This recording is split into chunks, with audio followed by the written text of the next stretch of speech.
Alright, well, we are now live, so, hey everyone, welcome to, episode 5 of The Leftovers. This is a special Leftovers episode because we're going to be talking all about Halo Infinite. Got a crap ton of Halo Infinite news. Not all of it very good.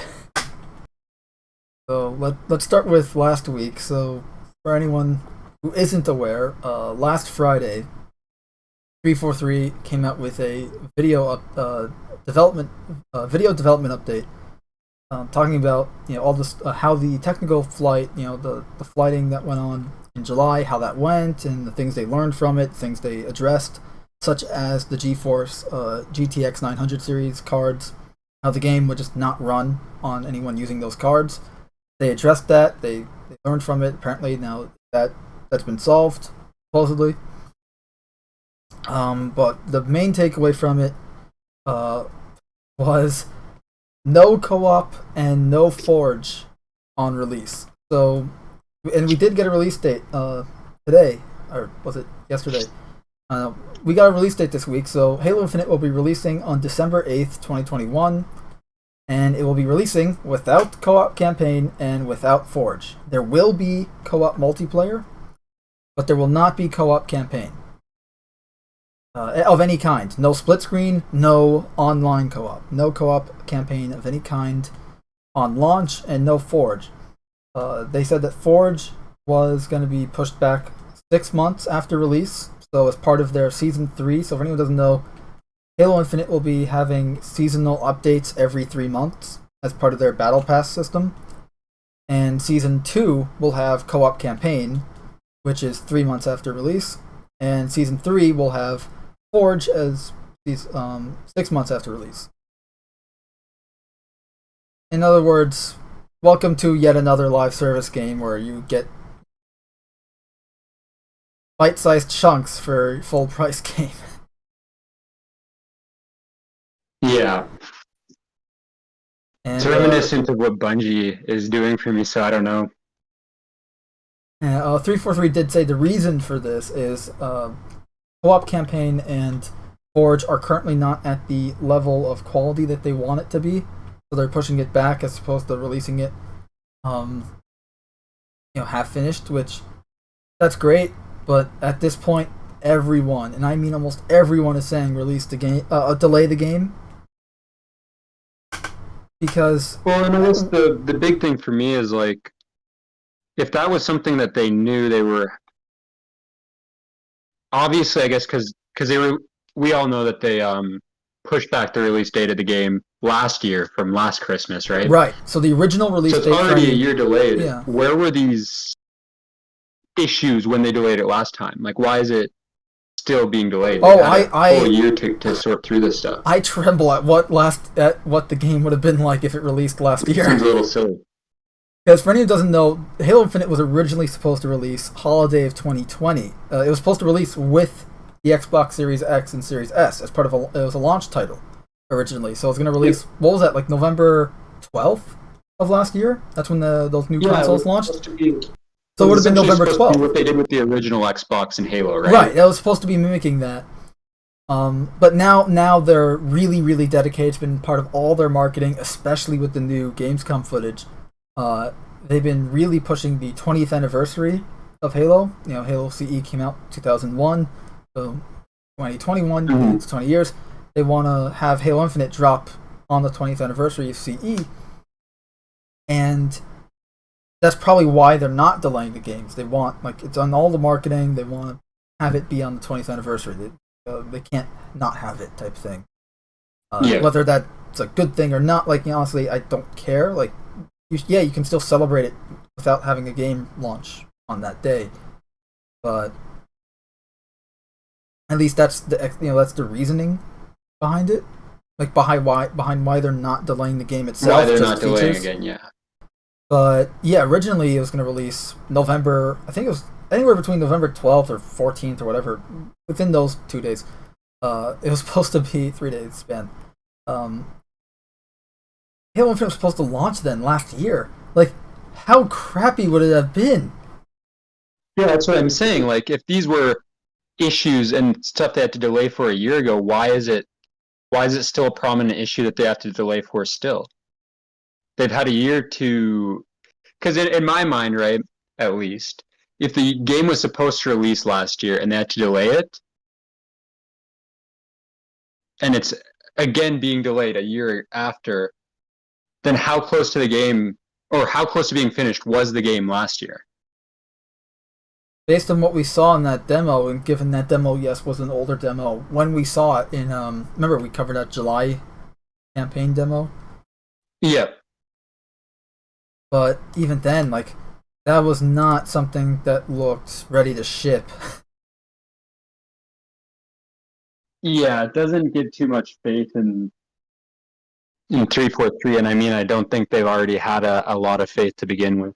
So. As Cam and I keep saying, they do very little to instill confidence in the customer base with Halo Infinite. Yes. Exactly. So the Gamescom footage they showed off, this came out today. They had a new cinematic trailer featuring the multiplayer. Essentially, it was a cinematic trailer for the multiplayer, and it's pretty much just like a trailer showing, I guess, like the origins, so to speak, of this Spartan commander character that we're gonna get to know, I guess, in the Halo multiplayer side of things. It's pretty much like showing her before she was a Spartan in what looks like a London under siege by the banished by brute forces, and then Spartans come and save her and all that. It's actually really cool. Like, I guess we can do a little reaction if you guys want. It's a neat trailer. It's just my only, like, the trailer itself is fine. It's a great trailer. My only problem with it is the sound design,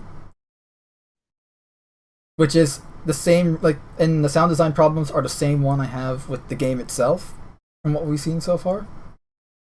And like none of the sounds have like any oomph to them. Like, they don't have any echo. They don't have any bass to them. It's just kind of flat, and honestly, like, you can mute it and have your own sound in your head, and it'll probably sound better.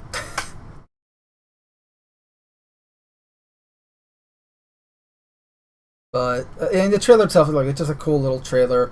A lot of good screenshot moments in it. The Spartans look great. It's great to see Spartans look like Spartans again. I said that many times in the past. This new Mark 7 armor looks amazing. They have a nice callback to the I Love Bees ARG for Halo 2 way back in the day. Aside from that, I mean, it's a trailer for the multiplayer. Which, generally speaking, you'd think would be gameplay versus cinematic. I mean, yeah, like as I said, like if you're watching this trailer going like, oh, what can I take apart to see like gameplay stuff or whatever, you're not gonna see anything. It's a cinematic. The only thing it does is it visually resembles the game, and the audio is from the game, but nothing else. Like, it's a cinematic. Don't take it for anything else. If anything, you can pick it apart for story elements, but that's really bad. Gotcha. But since I actually haven't watched the Gamescom footage yet, I figured we can kind of do a live reaction. It's not long. And by not long, I don't mean like a 30-minute thing. Like, it's literally 6 minutes. So they show the trailer. You got the I Love Bees medallion in London, which is interesting. I don't think we've ever seen London in the Halo universe so far, so. Why are you here? To fight. To win. To be a Spartan.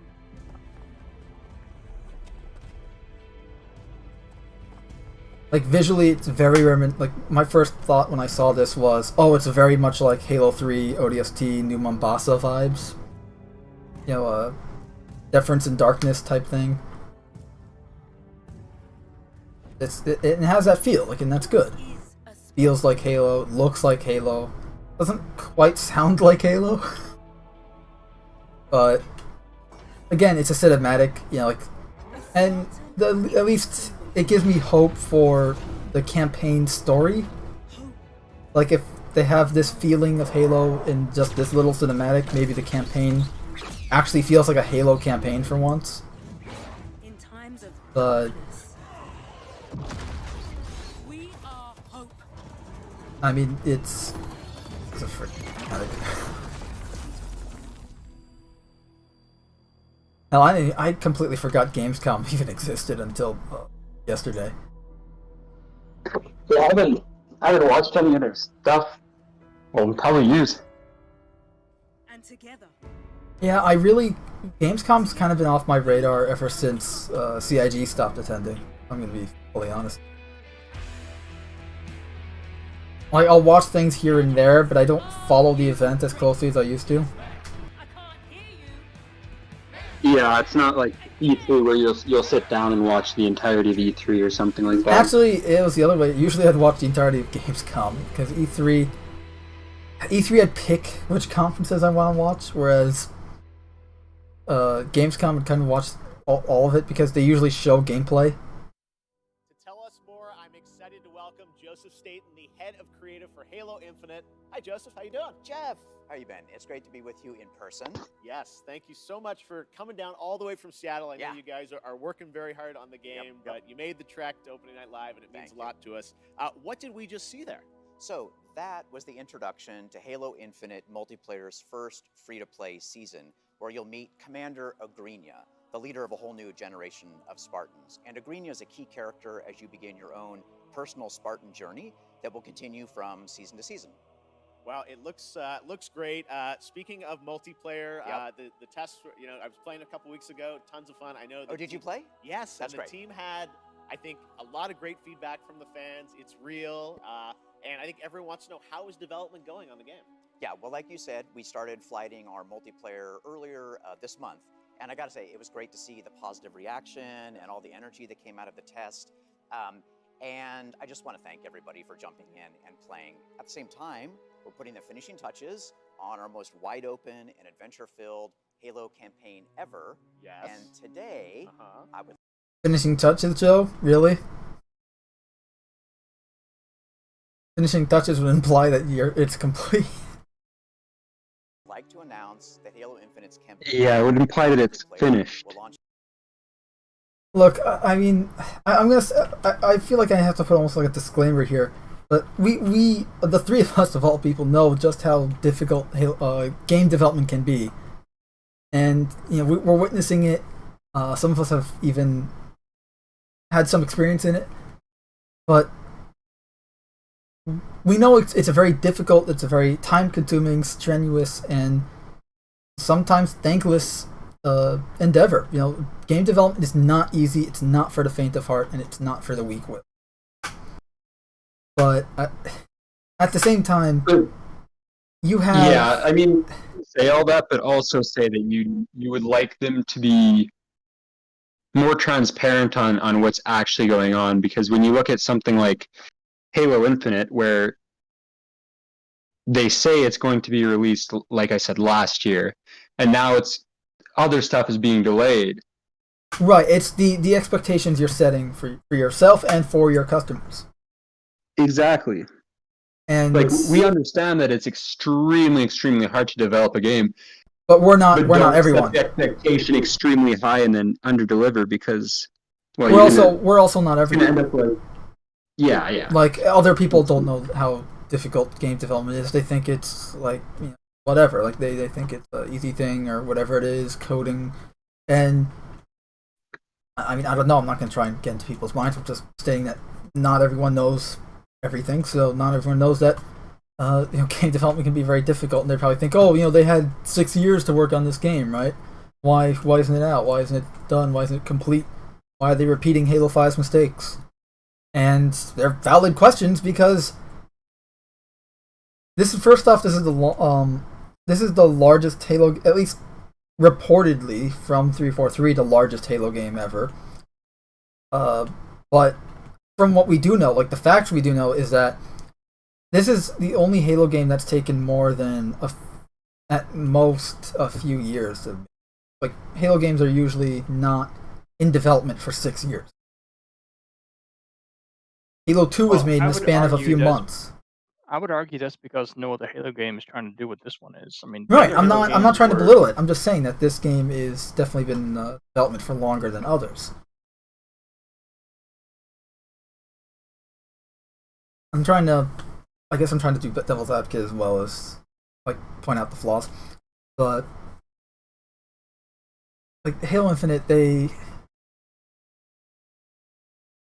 I know it's just you create a new engine, right? Because they were originally working on it with Halo 5's engine, and it didn't work. You know, it wasn't up to snuff for the task that they needed to make for Halo Infinite's world and all that. Fine, so they create a new engine.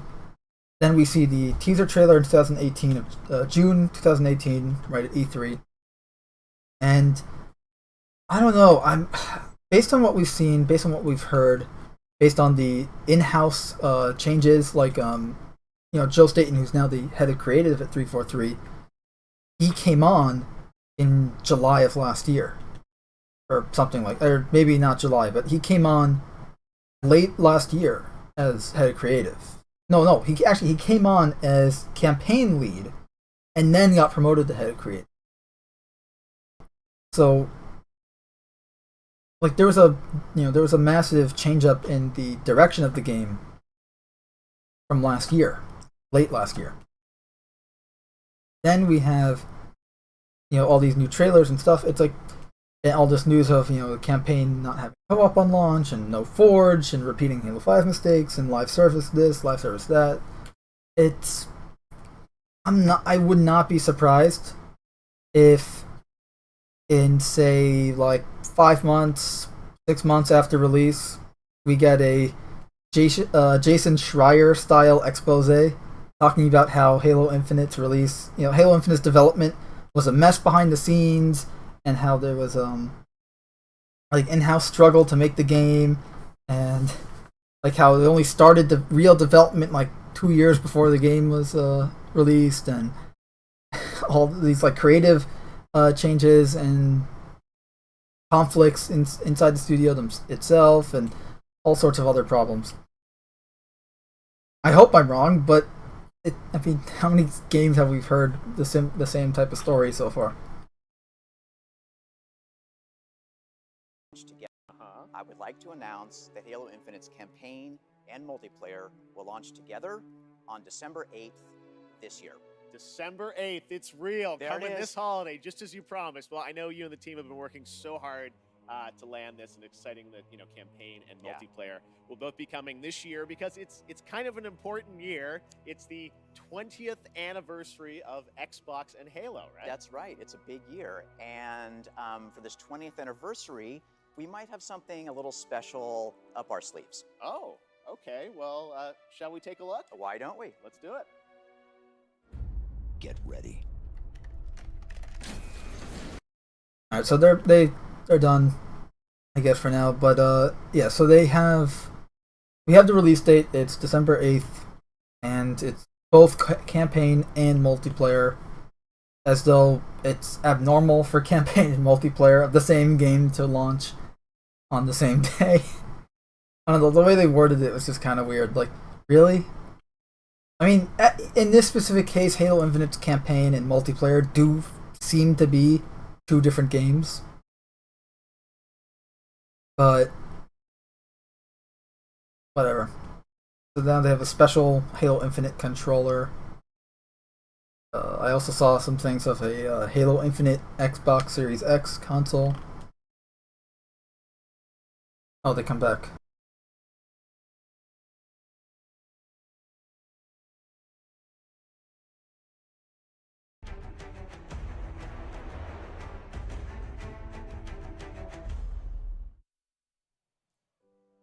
That's some controller. Yeah, definitely. Now, Jeff, Yes. it wouldn't be an anniversary celebration if we didn't do one more thing. Oh, there's more. Just one. Okay, here's the last thing, I think. All right, Joe, thank you very much. Let's Thanks, take a look Jeff. at this.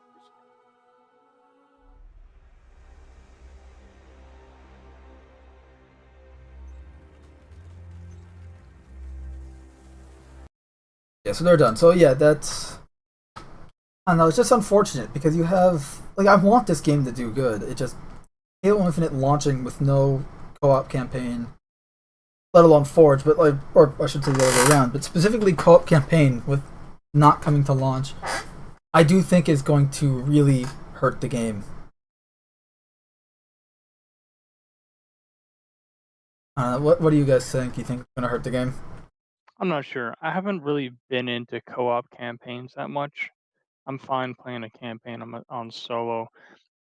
Also, I enjoyed Halo 1 through 3, but I haven't kept track of the franchise since then, and that's not because I wasn't interested. It's just I had other things to do. So I don't really know what the basic um, Halo fan is expecting these days. So I mean, it sucks, I guess, for some people, but I don't know. For the vast majority of people, I don't think it's going to matter that much. I've been seeing, just for, at least within the Halo community, I've been seeing a lot of people, just disappointed, pissed, or just straight up not even going to buy the game on launch because it doesn't have co-op campaign. And whether it's online or split screen. To me, see, that's fine. If you want to say, well, this doesn't have a feature that I want, then that's cool. Don't buy it. But it doesn't make a lot of sense to me to go on the interwebs and get all angry and say this game is the worst game ever, or the devs aren't doing whatever, blah blah blah. If you don't want it, don't buy it. I'll say You can say your reasons, but I mean, there seems to be a lot of rage and hate these days over games. Oh, that's true. And just stuff in particular, and I've had my fill of it. I just don't care about that anymore. And I hope I'm not giving you that type of vibe. I'm just kind of, I'm disappointed, but honestly, I'm not surprised. You're going for the typical Halo, the live service type of format where you release the game in bits and pieces, charge full price. Well, they're trying to do something different with the live service, and it's a lot more complicated than maybe they thought it was. And unlike Star Citizen, they have a publisher that wants to see some return on their profit. They have a release target window, and at some point, the game's got to go out the door. That's just the way game development in the general industry works, unless you're an indie developer.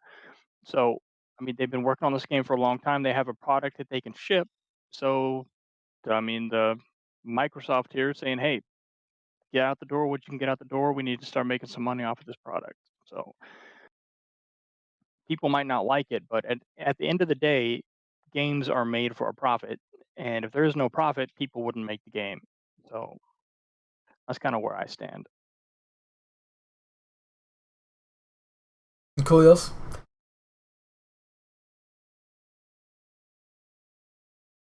I think he said he had to be back, or he'll be back. Oh yeah, he disconnected. And I know Cam was pretty pissed. Like he thinks he's bullshit, but at the same time, it's same as me. Like pissed, but disappointed, but it's not surprising.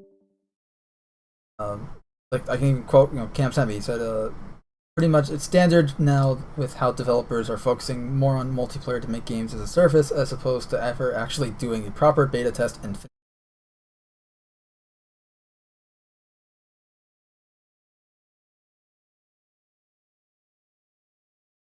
And yeah, it does kind of. And look, all the Halo fans I've talked to are. I know someone specifically I talked to is pissed about Forge because it's his main thing in Halo. Like he creates Forge world stuff. He does a lot of modding. So Forge is his main thing in Halo. Like that's what he does. Yeah. Game mode. And he was, and before the news, he was a real advocate for him too. Like I was, obviously, like, how I've been feeling. Kind of like, it exists. Maybe I'll get it. But he's been like, no, it looks great. It's really fun. I enjoy the game, stuff like that. And now he's kind of like, I don't know. Like he's not sure about how to feel about it, and he's pissed about it. That much he knows. He doesn't know if he's gonna get it on release. My question to all the people that are pissed or whatever: why not just wait for an extra 3 months and see whether they can deliver on the campaign and Forge, and then buy it then? Why does it have to be I don't yes or think, no decision right on release?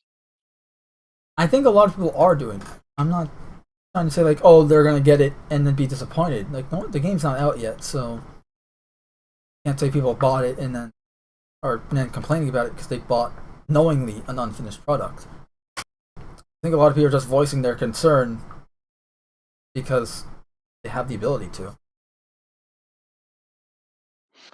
Concern and what some people are saying about the game are not the same thing. I mean, if you're saying it's bullshit, I'm not going to buy this game, it's a piece of crap, whatever, right now, that's not concern. That's just being mad that something's not released when you want it. And I mean, in that instance, I'd say just wait for 3 months. And if it doesn't have what you want, then move on. You can say your piece where I don't like this game, or I don't think this is going to be a good game because the developers are not releasing things when they say they are. But I mean, saying that you're angry or being angry over it is not mentally healthy because it's just a video game. Oh, no, I agree with that. There's better things to waste your mental energy on. But I'm just saying, like, if people are allowed to voice their opinions. I mean, yeah, they are. I'm not saying that they're not, but I don't know. The internet these days is becoming more hate-filled, rage-inducing. But that's another. Well, that's why I only talk to friends, and then on occasion I'll talk to like some. But yeah, for the most part, I mean, I don't have any social media. I guess YouTube if you count it, but that's it.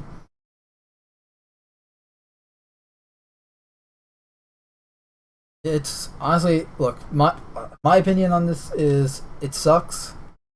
I don't think it should. I think in a perfect world they delay the game, but honestly, we don't live in a perfect world. And yeah, obviously 343 they want to release it on the 20th anniversary. Microsoft wants the game to go to ship, regardless of anniversary or not. They want it to ship. So, whether we have a choice in the matter or not, they're going to be shipping it December 8th, 2021. And as Cam and I have been saying for the last few months, they're going the live service route. They're going to monetize the hell out of it. They got rid of color customization, several months back. Announced that, or a year ago, whenever the hell that was. And even though you could easily have color customization and the system they have in place right now, side by side together, where you have armor coatings being a color pattern customization, whereas you still can choose what your primary and secondary colors are, but the armor coating system could theoretically be what essentially like a pattern designator, like where will the primary colors be, where will the secondary colors be.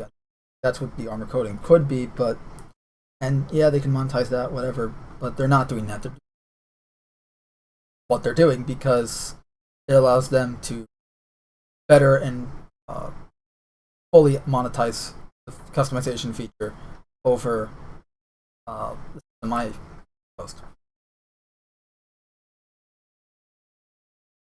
The main concern, though, is just that it's repeating Halo 5's mistakes. And Halo 5, it launched no split screen. Today's day does not have split screen, but it did have online co-op. It launched without Forge. It launched without pretty much every other game mode conceivable aside from Slayer and I think Assault.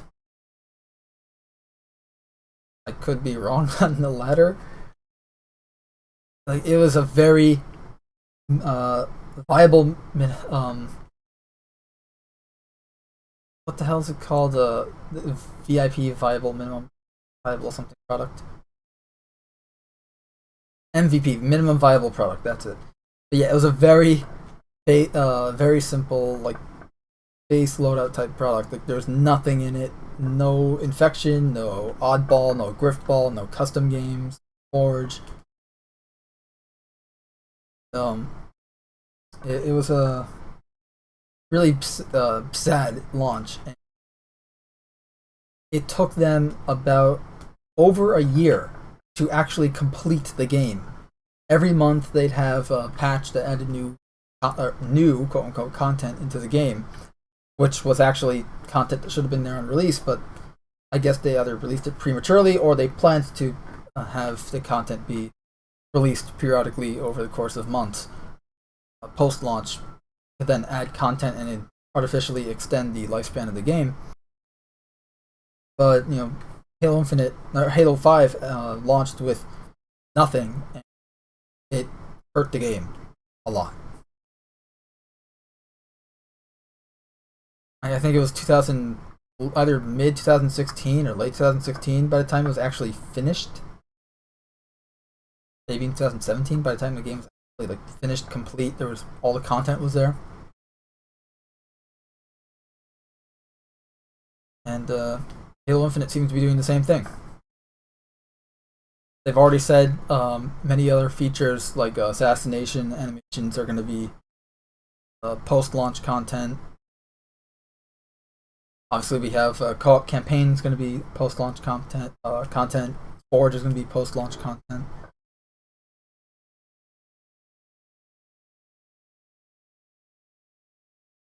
Today by Halo. And you can hear it from Joe Staton and Sketch themselves.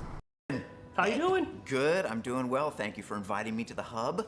I mean, before we get too far ahead, I just want to call out serious deja vu right now. And interestingly enough, as I've been thinking about this more, I know you joined 343, kind of came back to Halo last fall, but this is the first time you and I have been kind of side by side talking about Halo together since 2009 with a little game that you were working on called Halo 3 ODST. Oh, that's straight to the heart. That's right, man. That was a long time ago. Oh my gosh. It was, and just to make sure we've all got a mental image of kind of what that was like back then and how far we've come, I found some B-roll that I kind of want to make sure the community had a chance to just remember the good old days. So let's take a quick look at that. What if the phones rang? Ah, yes.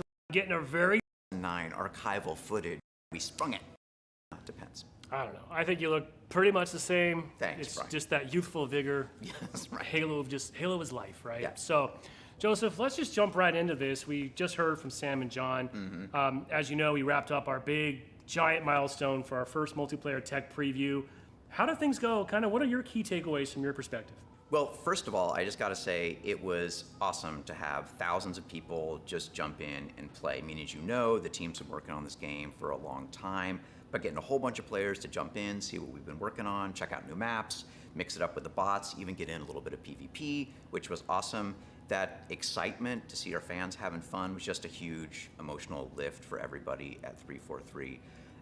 On the flip side, just getting honest, unvarnished feedback from fans, whether it was login bugs or posting detailed videos on YouTube, we just generated a ton of actionable feedback on things that we still needed to work on and parts of the game that were missing, that fans were curious about. And speaking of which, one of the things that people wanted to know about was split screen, right? I mean, playing Halo competitive multiplayer on a couch with your family and friends, split screen has always been a super core part of the Halo experience. And we just want to reassure people that although we didn't have split screen multiplayer in the tech preview, we will absolutely be shipping that day one for launch on all Xbox family devices. On PC, it's a slightly different story. There are just technical challenges around PC with a whole bunch of different configs and other issues. So we're not going to have split screen multiplayer on PC for launch, but it's absolutely something the team's excited about exploring post-launch. Okay, Joseph. Well, thanks for touching on PC multiplayer split screen in particular. That's something that we've had questions about. Just a lot of feedback, obviously, even through MCC, which has been a great way for us to learn and gather additional feedback. But on that topic, you referenced a lot of feedback from the tech preview. We still have so much that we're sorting through together, right? So the community team, the support team, the development team, kind of actively working through that process where we identify all the different sort of key themes that we've heard and then work together with all the different leads and stakeholders to determine kind of how to action on these and how to prioritize them. But I did kind of want to just be clear for expectation setting that there's only so much that we're going to be able to action on now, but that's the beauty of being a live service. Yeah, absolutely. I think, a lot of people play in the tech preview or, any of that, pre-release look at the game and wonder, hey, if I participate and I provide feedback, how much of this is actually going to be acted on by the development team? When it comes to the technical preview, that's exactly what it was. We wanted thousands of people to jump in, bang on it, help us identify what's wrong. And like you said, we're actioning on a ton of feedback from that test. It was super useful. And yes, some of the things we won't be able to do for launch, but you're right, that's part of being a service. And the good news is we have a year-long post-launch content and feature roadmap already worked out. We're already working on those things now. So yeah, some things won't land in a launch time frame, but some things, will just roll out over time. That's part of this Halo Infinite journey that we're kicking off together with fans. Joseph, as part of this live service and this journey that we're going to be kicking off this holiday, not only is it exciting and important to think about new experiences, new content, but that relationship with our community, and not only the feedback, but our ability and our commitment to being open and honest and just sort of making sure that we're in this together. Yeah, absolutely. So to that end, one of the reasons that we're here today as well is I want to talk to you about the campaign side of the game, specifically campaign co-op. Hey there, Nerdtorial Lifeform. Multiplayer is this burning heart of Halo. Campaign co-op is fundamental to the Halo experience as well. I don't actually know if I told you this, Brian, but my son and I, in a failure of parenting, I have not played Legendary Halo with my son. He's 19 now. So a couple weeks ago, we started playing campaign co-op Legendary together. We just beat Halo 2. The Jackal Snipers are still a delight. And I just had a ton of fun. And it reminded me just how essential that experience of playing campaign together with your family and friends, whether networked or split screen, really is. Unfortunately, as we focused the team for shutdown and really focused on a quality experience for launch, we made the really tough decision to delay shipping campaign co-op for launch. And we also made the tough call to delay shipping Forge past launch as well. Well, Joseph, clearly this is not a decision that you or the team has taken lightly, right? We know this is just an integral part of the Halo experience. So can you just talk through a little bit of kind of just the why, why was this a decision? You and I talk about this a lot, and everybody in the studio has the same conversation, which is, what is our number one priority? Well, our number one priority is making sure that whatever we ship, whenever we ship it, it meets the right quality bar across all platforms, Xbox devices, PC, and all its different configurations. I wonder if having it being on last gen and current gen consoles is why they're having difficulties. Ship things if they're not feature. ready, Yeah, so it people could be. can play them, have fun, have a nice. I mentioned that when I went on my So theoretical we're gonna keep campaign or co-op hypothetical in the oven for a little future bit longer, expose and then they're ready about why to the game release them failed. as part of our seasonal roadmap next year. So I want to talk about the roadmap in just a second, but I do want to acknowledge it's a little awkward. We're talking about things that are in for launch, and frankly, we don't have an official public launch date yet. That is true. That is true. But I did want to just reconfirm, and as we heard Phil Spencer, I think. Well, we do now. Since this video came out, we know that it's launching on the 8th. Nerdtorial Lifeform asks, are you looking forward to this? I haven't played since I'm kind of not looking forward to this, no. If you just came in, pretty much we were talking about, what I mentioned before is how I think this game is, at least on launch, not going to do well. Maybe it'll do better, as the game, it might make a comeback type thing, like a No Man's Sky, where it launches horribly and then the game's actually really good post-launch, or content gets added. Well, I think you should separate how you think the game is going to do and whether or not you think the game is going to play well, because those are two separate things. Oh, they totally are. It just, here's the thing, is part of, at Are least you for looking forward to a new Halo game? I am looking forward to a new Halo game. It's just, do I think this game is going to be good? And I guess that, to me, that's kind of like, am I looking forward to it, and do I think it's going to be good? At least for me, are kind of the same thing. Honestly, I don't know if it's going to be good, because, the story of the campaign could be great. The gameplay could suck, though. I don't know. From what I've seen of the gameplay so far, it looks decent. It looks still reminiscent of Halo 5, but not as Halo 5-esque, not as advanced movement dependent. But Nerdtorial Lifeform asks, why is this game taking so long? Didn't 5 come out 6 years ago? Yeah, Halo 5 released October 27th, 2015. This game is releasing December 8th, 2021, although it was originally going to release November. Now, before I keep guessing, I'm just going to check.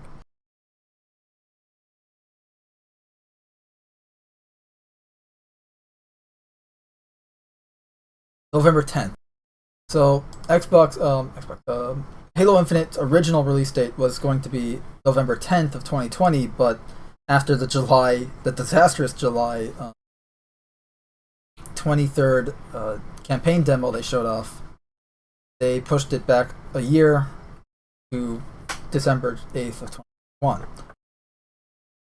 And why is it taking so long? My theory, and I could be completely wrong, that's why it's a theory, is that they tried making it in the Halo 5 engine, didn't go well. They then had to make an entirely new engine, which is not a small feat.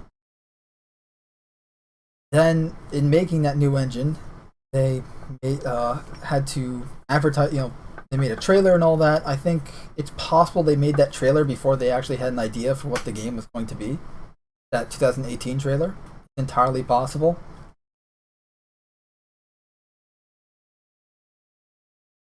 Because in that trailer, they did after that trailer came out, they did a follow-up video that showed the behind-the-scenes making of that trailer, that 2018 E3 trailer. And they even say in that trailer that they didn't have a final design for Chief yet.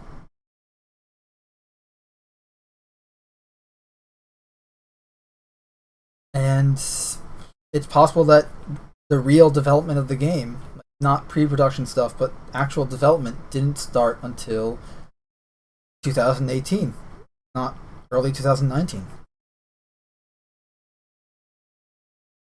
Which is why we're getting core features of a Halo game being delayed.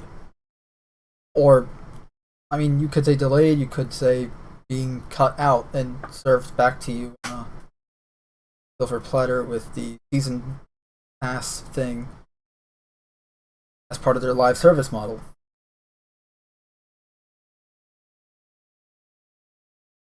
But games, as I mentioned before, games take a long time to make, especially quality games. Take a while to make. They're time-consuming endeavors.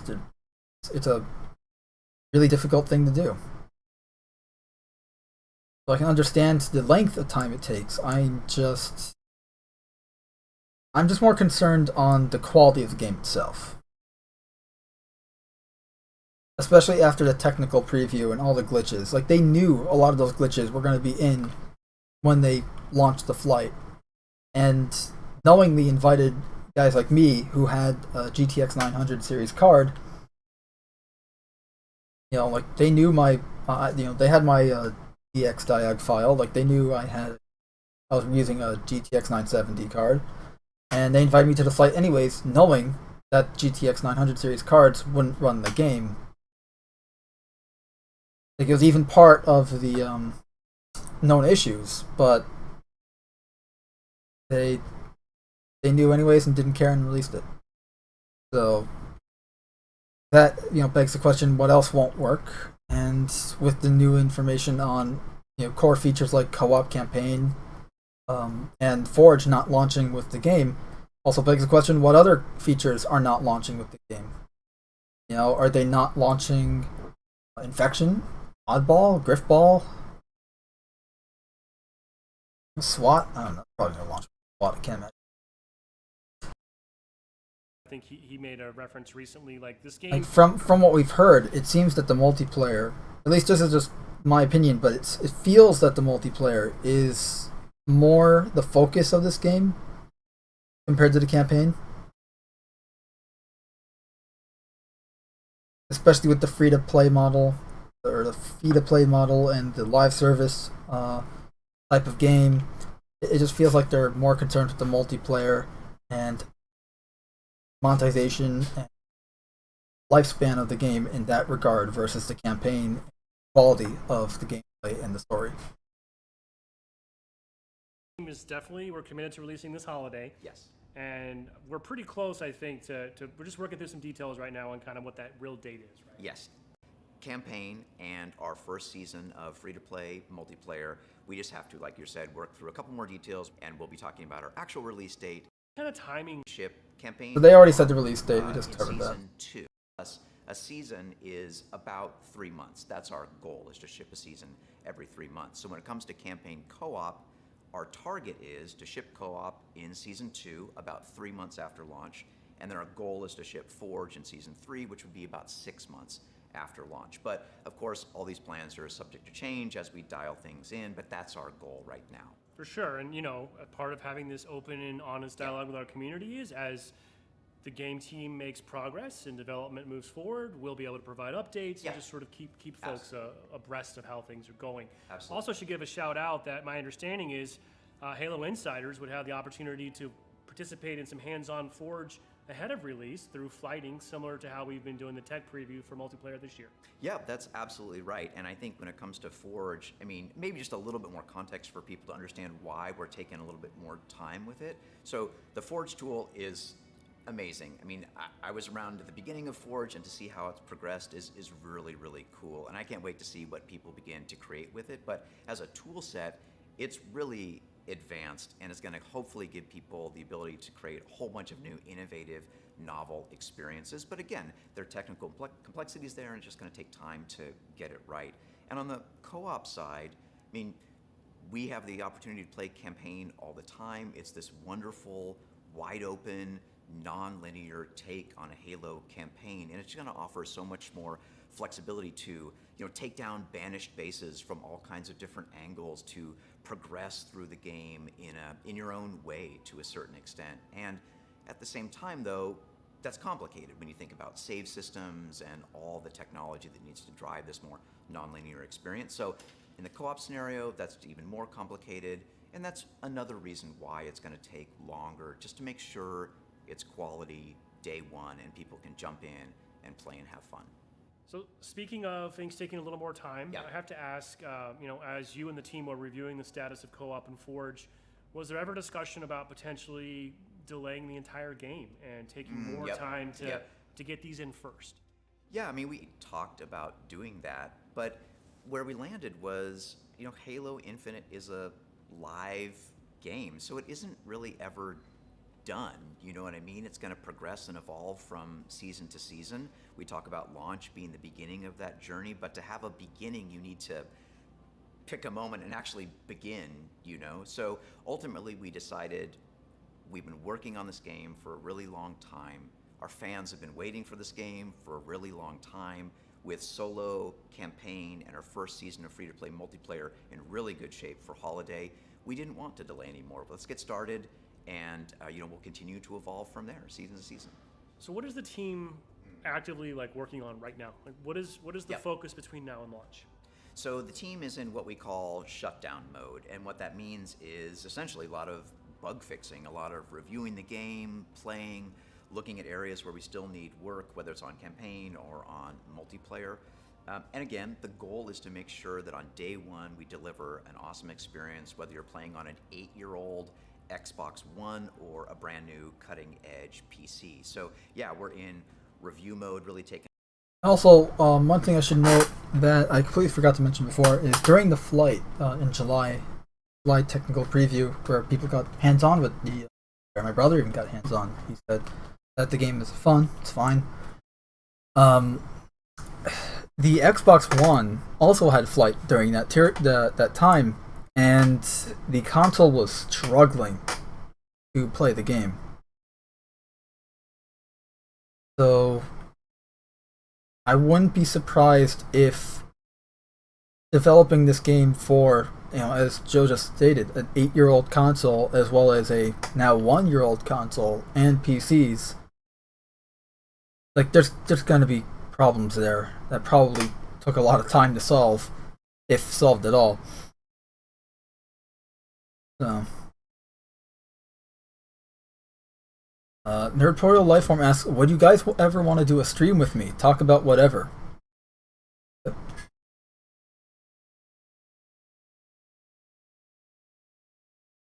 Hello?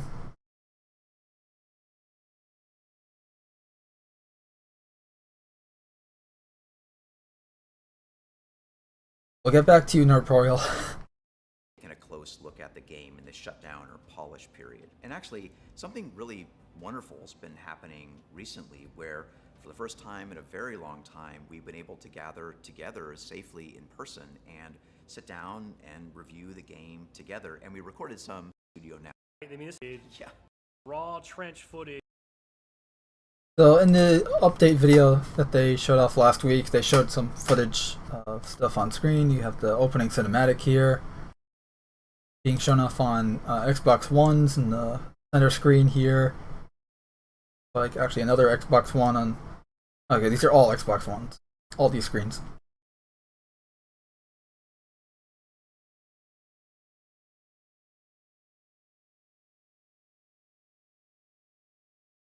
Got PCs over here, testing out multiplayer.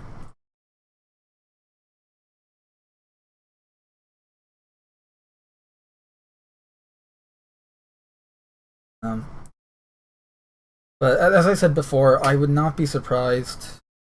I hope I'm wrong, but I would not be surprised if we see some kind of like detailed expose, describing the convoluted behind-the-scenes mess of Halo Infinite's development and how developing a cross-generation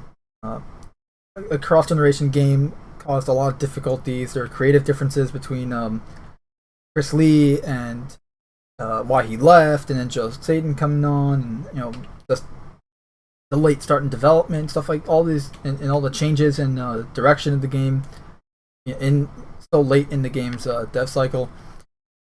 So I wouldn't be surprised if we hear something like that, like shedding some light on why the game is in the state that it is on launch. But I don't know, like this, I wouldn't be surprised. That's all, I guess. All I'm saying. Sound like I'm almost expecting it. Not gonna lie, kind of am.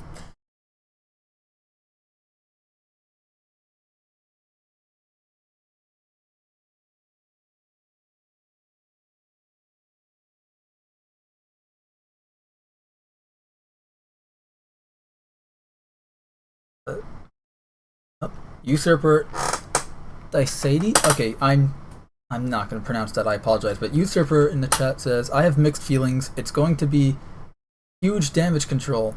Chris Lee was fired for a reason. Yeah, rumor has it, this is a rumor from what I can tell, so take this as you will. But rumor has it that Chris Lee was fired because of one of the big things early on in development was whether to keep sprint in Halo Infinite. Now, I'm taking this as like a kind of a schoolgirl rumor, so I'm not really believing this. Like, really, that's what they were arguing about, but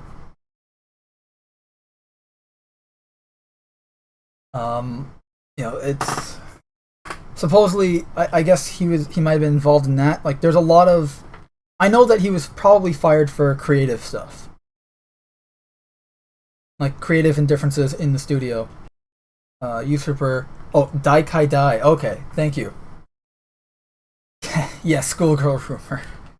Like, or it's complete bullshit. That you know what I mean. I'm gonna put that on a t-shirt. Schoolgirl rumor. But yeah, I heard like that was a thing where it's like, Sprint being in the game and all that. Usurper Daikai says maybe he had a bad attitude. Maybe he did something against company policy. I don't know.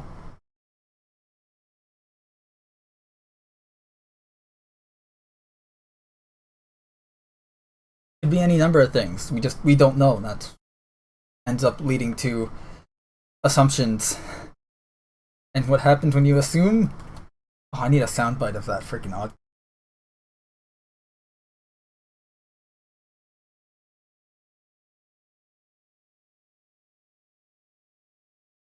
Yeah, Usurper, he may have had a bad attitude. He may have, he may have been fired for good reason. He may have been wrongly fired. I don't know. All I know is that Joe Staton came on after the July 23rd, 2020 Xbox Games Showcase demo, the campaign demo from last year. He came on originally was a head of campaign lead, and then later on, like towards the end of last year, he was upgraded to head of creative of 343. as opposed to just the Halo Infinite campaign lead. So, and I remember even saying at the time, like, it was a little worrying to hear such drastic direct management changes so late in a game's development cycle. I mean, look, if the game comes out and it's great, great. And all the complaints are for nothing. Good. But my problem is that the 343 is not doing it well in instilling confidence in this product. Like, I'm not confident in Halo Infinite right now. I don't think I really ever have been. And they haven't done anything to help that. You are right, Usurper Daikai. It doesn't help that the community managers are ex-trolls. Yeah. Wait, what do you mean community managers? Like, community side of things or 343 side of things? Because I know the community itself can be a royal pain in the butt sometimes. Usurper says, so old Bungie devs versus the Halo 4 and 5 devs.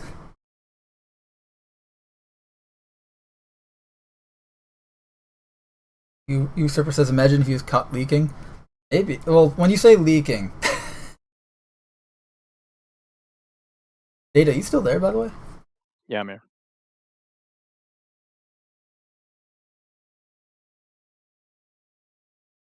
Usurper Daikai Dai says, Unishack used to be a massive troll. Okay, so we're talking... Okay, so... 343 community manager side of things. Got it. Use my creaky chair. Usurper says he used to do community trolling back in the Halo 4 days. Well, yeah, honestly, the Halo 4 days were not a good time for both sides of the community and 343. So...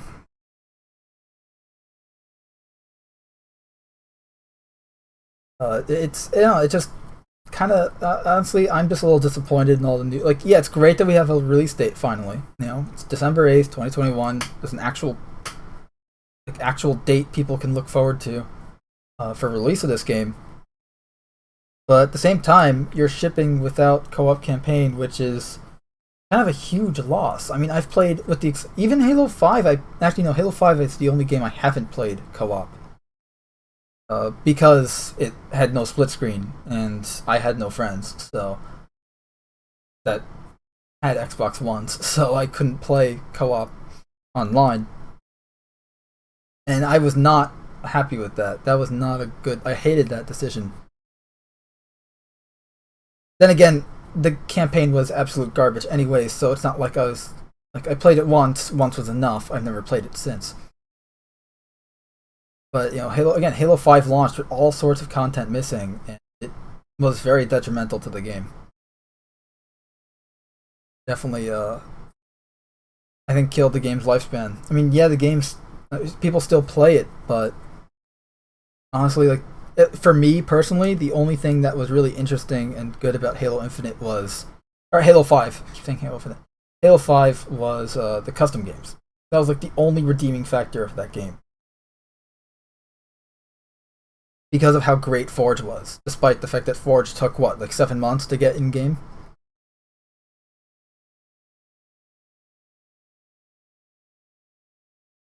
Yeah, Halo 5 was a tragedy, Usurper.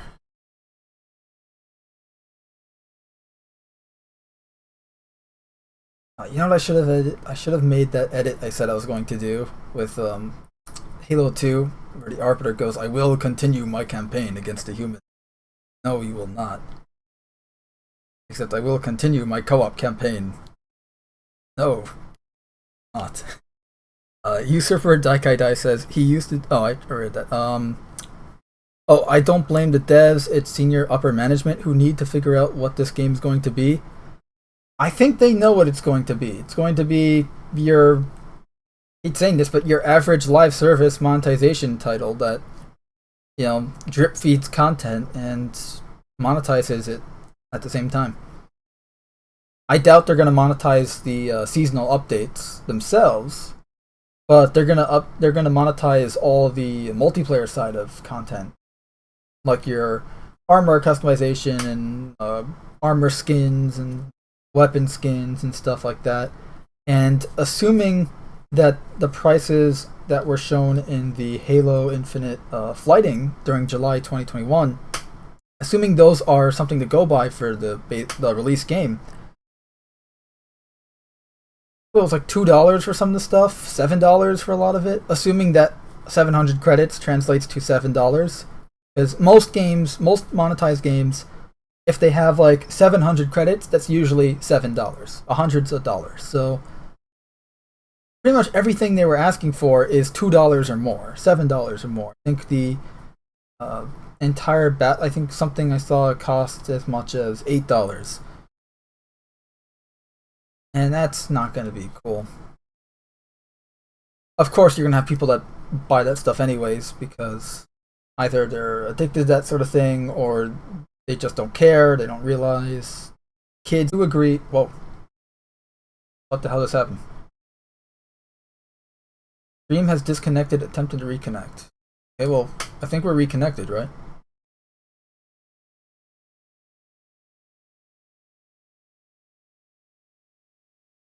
Yes, we're reconnected. Good.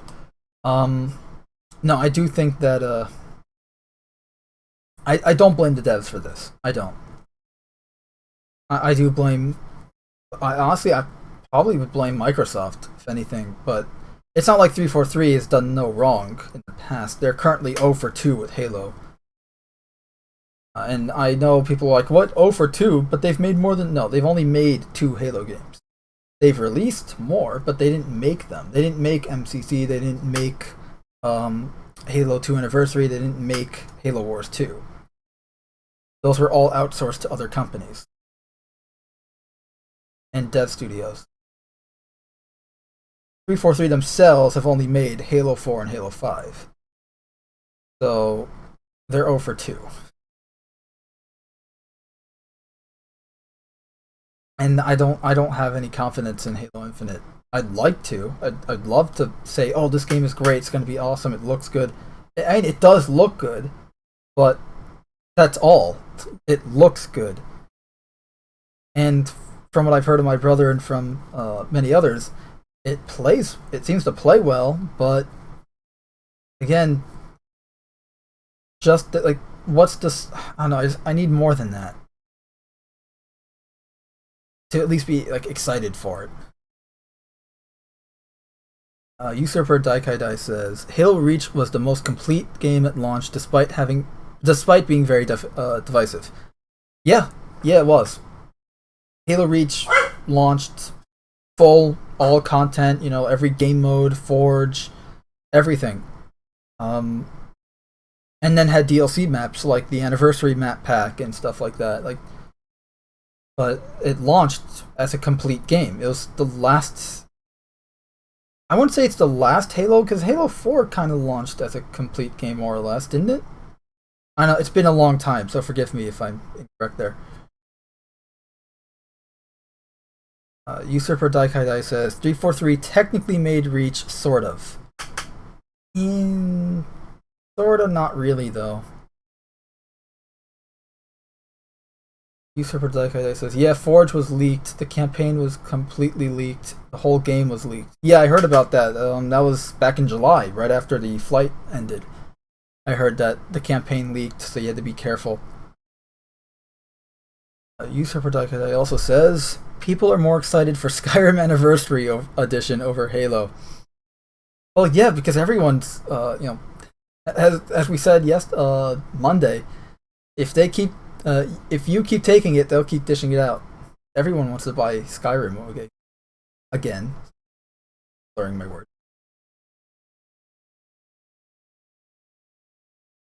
Huge mess. Yeah, Usurper, I think it is a huge mess. Honestly, it seems like only last year 343 got their stuff together. Before that, before I would say November of 2020, we weren't really seeing a lot. We would see the annual trailer at E3, and that was it. Not saying that they have to put the monthly or weekly updates out or whatever. Not every game has to be Star Citizen in that regard. But it just what we're seeing now compared to what we were seeing then, you can just kind of get a feeling that things were not as they seemed. You know, it seemed like it was a bit of a mess.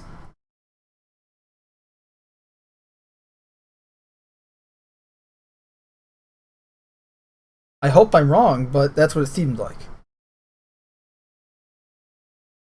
As I said, I'm kind of expecting at this point, Jason Schreier style expose revealing the detailed mess behind the scenes of Halo Infinite and all madness that went on, the late development changes and how development didn't really start until much later, and the multi-generational console development being troublesome, creative indifferences and stuff like that. So. Star Citizen is a 2030 release. I mean, I don't know, Data, what do you think? Star Citizen 2030? I don't know. It's a good question. The real question is, will Star Citizen ever reach a fully featured release state? I think it will, but I think it will, because the community would snap CIG's neck if they didn't. Would they? I mean, if they released, CIG constantly just keep adding new gameplays and features. I don't think anybody. Oh, you mean like okay? I thought you meant like they release unfinished type thing. Oh no, I mean like fully feature complete. We're done making the game. We're done. Oh, I think there might be. I think there'll definitely be.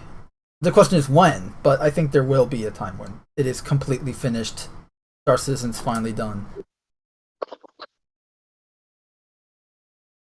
Welcome back, Kalios.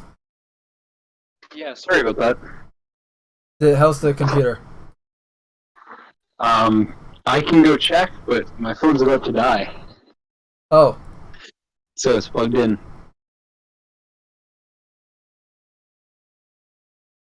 Oh, now we're just talking about how, at the moment we're talking about Star Citizen, but we were talking about how Halo Infinite's pretty much, like, it seems like it's a mess behind, it was a mess behind the scenes until last year.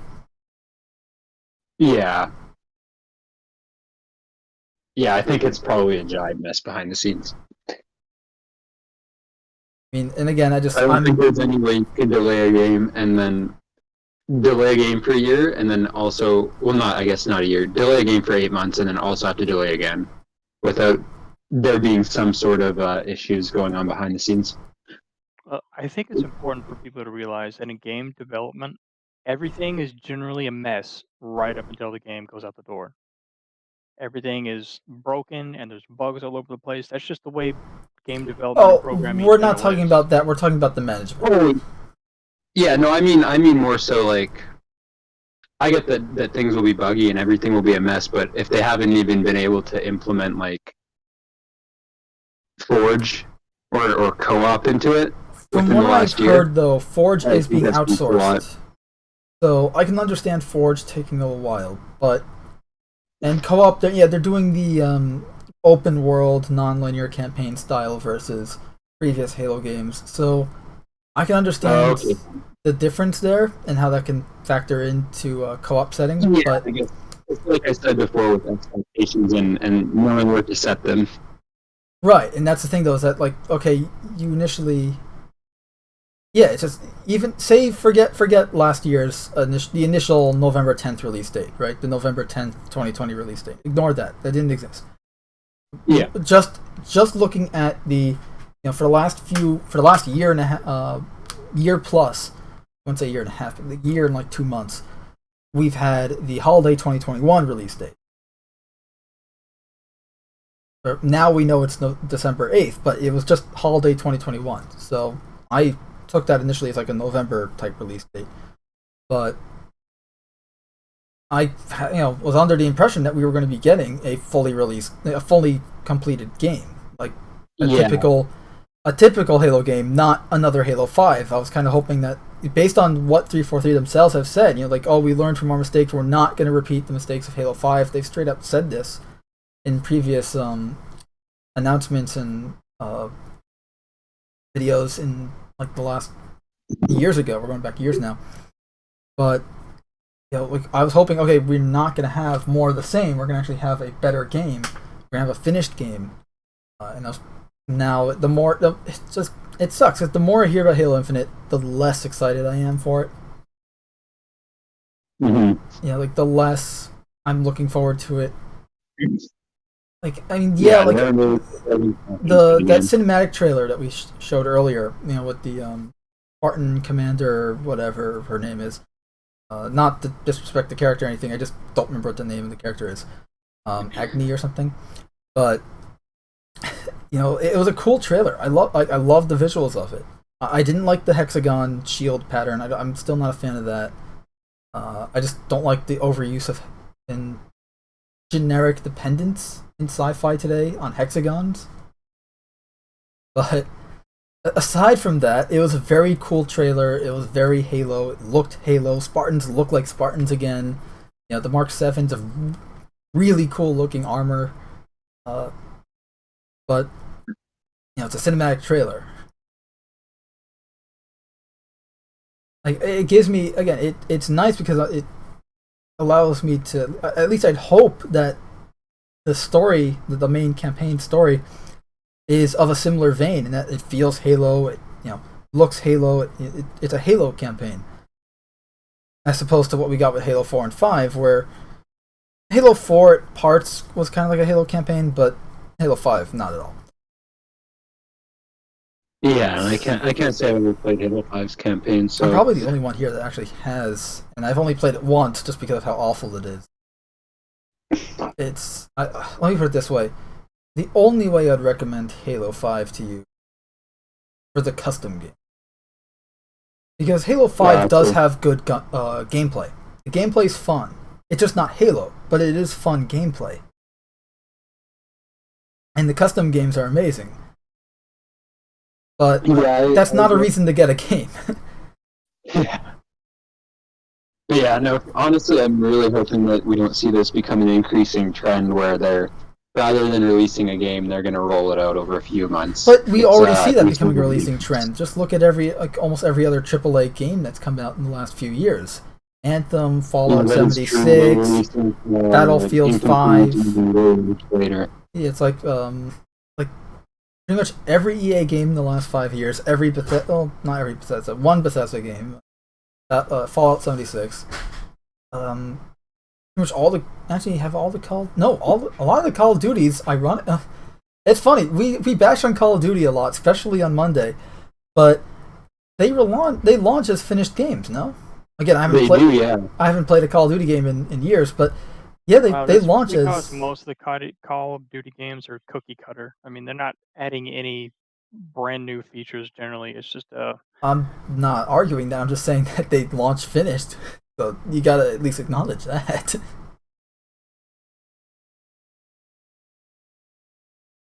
I don't know. I would argue that's like saying that a car company releases a new car every year when all they do is just paint it a different color. True. Yeah, but I guess it's a little different than that to me, because I think while it might seem like the same game, they are working on different engines and stuff, right? Like, I'm pretty sure these last two Call of Duties were on a completely new engine that they have developed. So I mean, I can't say that they're not improving the game, right? Yeah, I'm not saying that they don't have to improve, because to be competitive they have to. But my point is that it's a lot easier. You can't really compare a company that is changing everything about the way a game works with a company that basically slaps a different some new art assets, but keeps the basic mechanics underneath the same. Yeah, like the basic concept. Yeah, I get what you're saying. That's fair. Also, you gotta remember too, like, the Madden games. Also, I mean, no, I wouldn't say Call of Duty's in the same vein as Madden games. Madden games are literally just the same game with some new skins. Over and over. Slightly better textures. All the 2K and EA sports games are the same, just the same copy paste crap with new skins and new features. Sometimes they don't even do that. Like, they don't even add new textures at all. They just change the names. They just change some of the names on the menus and stuff. Same game. because obviously those games have turned into glorified digital casinos at this point. A topic we've covered to death in previous episodes. Whereas here, back to Halo Infinite, I hate this popular trend that we see where it's like, okay, we're gonna piecemeal, drip feed the game to you bit by bit. Yeah, it's not. Like, I'm not trying to demean, like, game development's like, it's easy. Like, no, game development is a difficult, strenuous task. No one's saying it isn't. We've said that multiple times already in just this episode alone. We're just saying that. I'm just saying that I'm kind of tired. Like, personally, I'm just sick and tired of games as a whole. Just games in general being, here, it's a live service, so that means we can release an unfinished game and patch it and complete it through live service additional content patches, or battle passes, or seasonal updates, or whatever the hell they want to call it. It's essentially like going to the euphemism I always use for live service games is you go to a bakery and buy a cake. You pay full, say for argument's sake, this cake is $60. You pay for this cake, and then the baker gives you a slice. And sometimes he'll give you the other slices over the course of the next month or so. And depending on the live service game, sometimes he'll charge you for those extra slices, despite you already having paid for the full cake.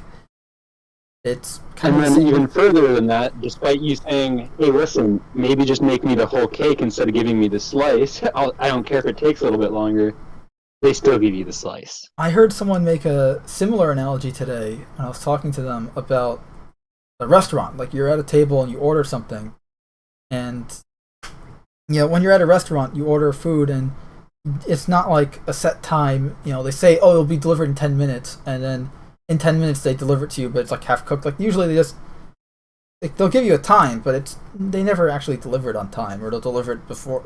They're never actually on the T right there. Like, 10 minutes. Wow, that was like, they just, you order your food, you wait a while, then you actually get the food. When, depending on the restaurant's quality, it's usually cooked.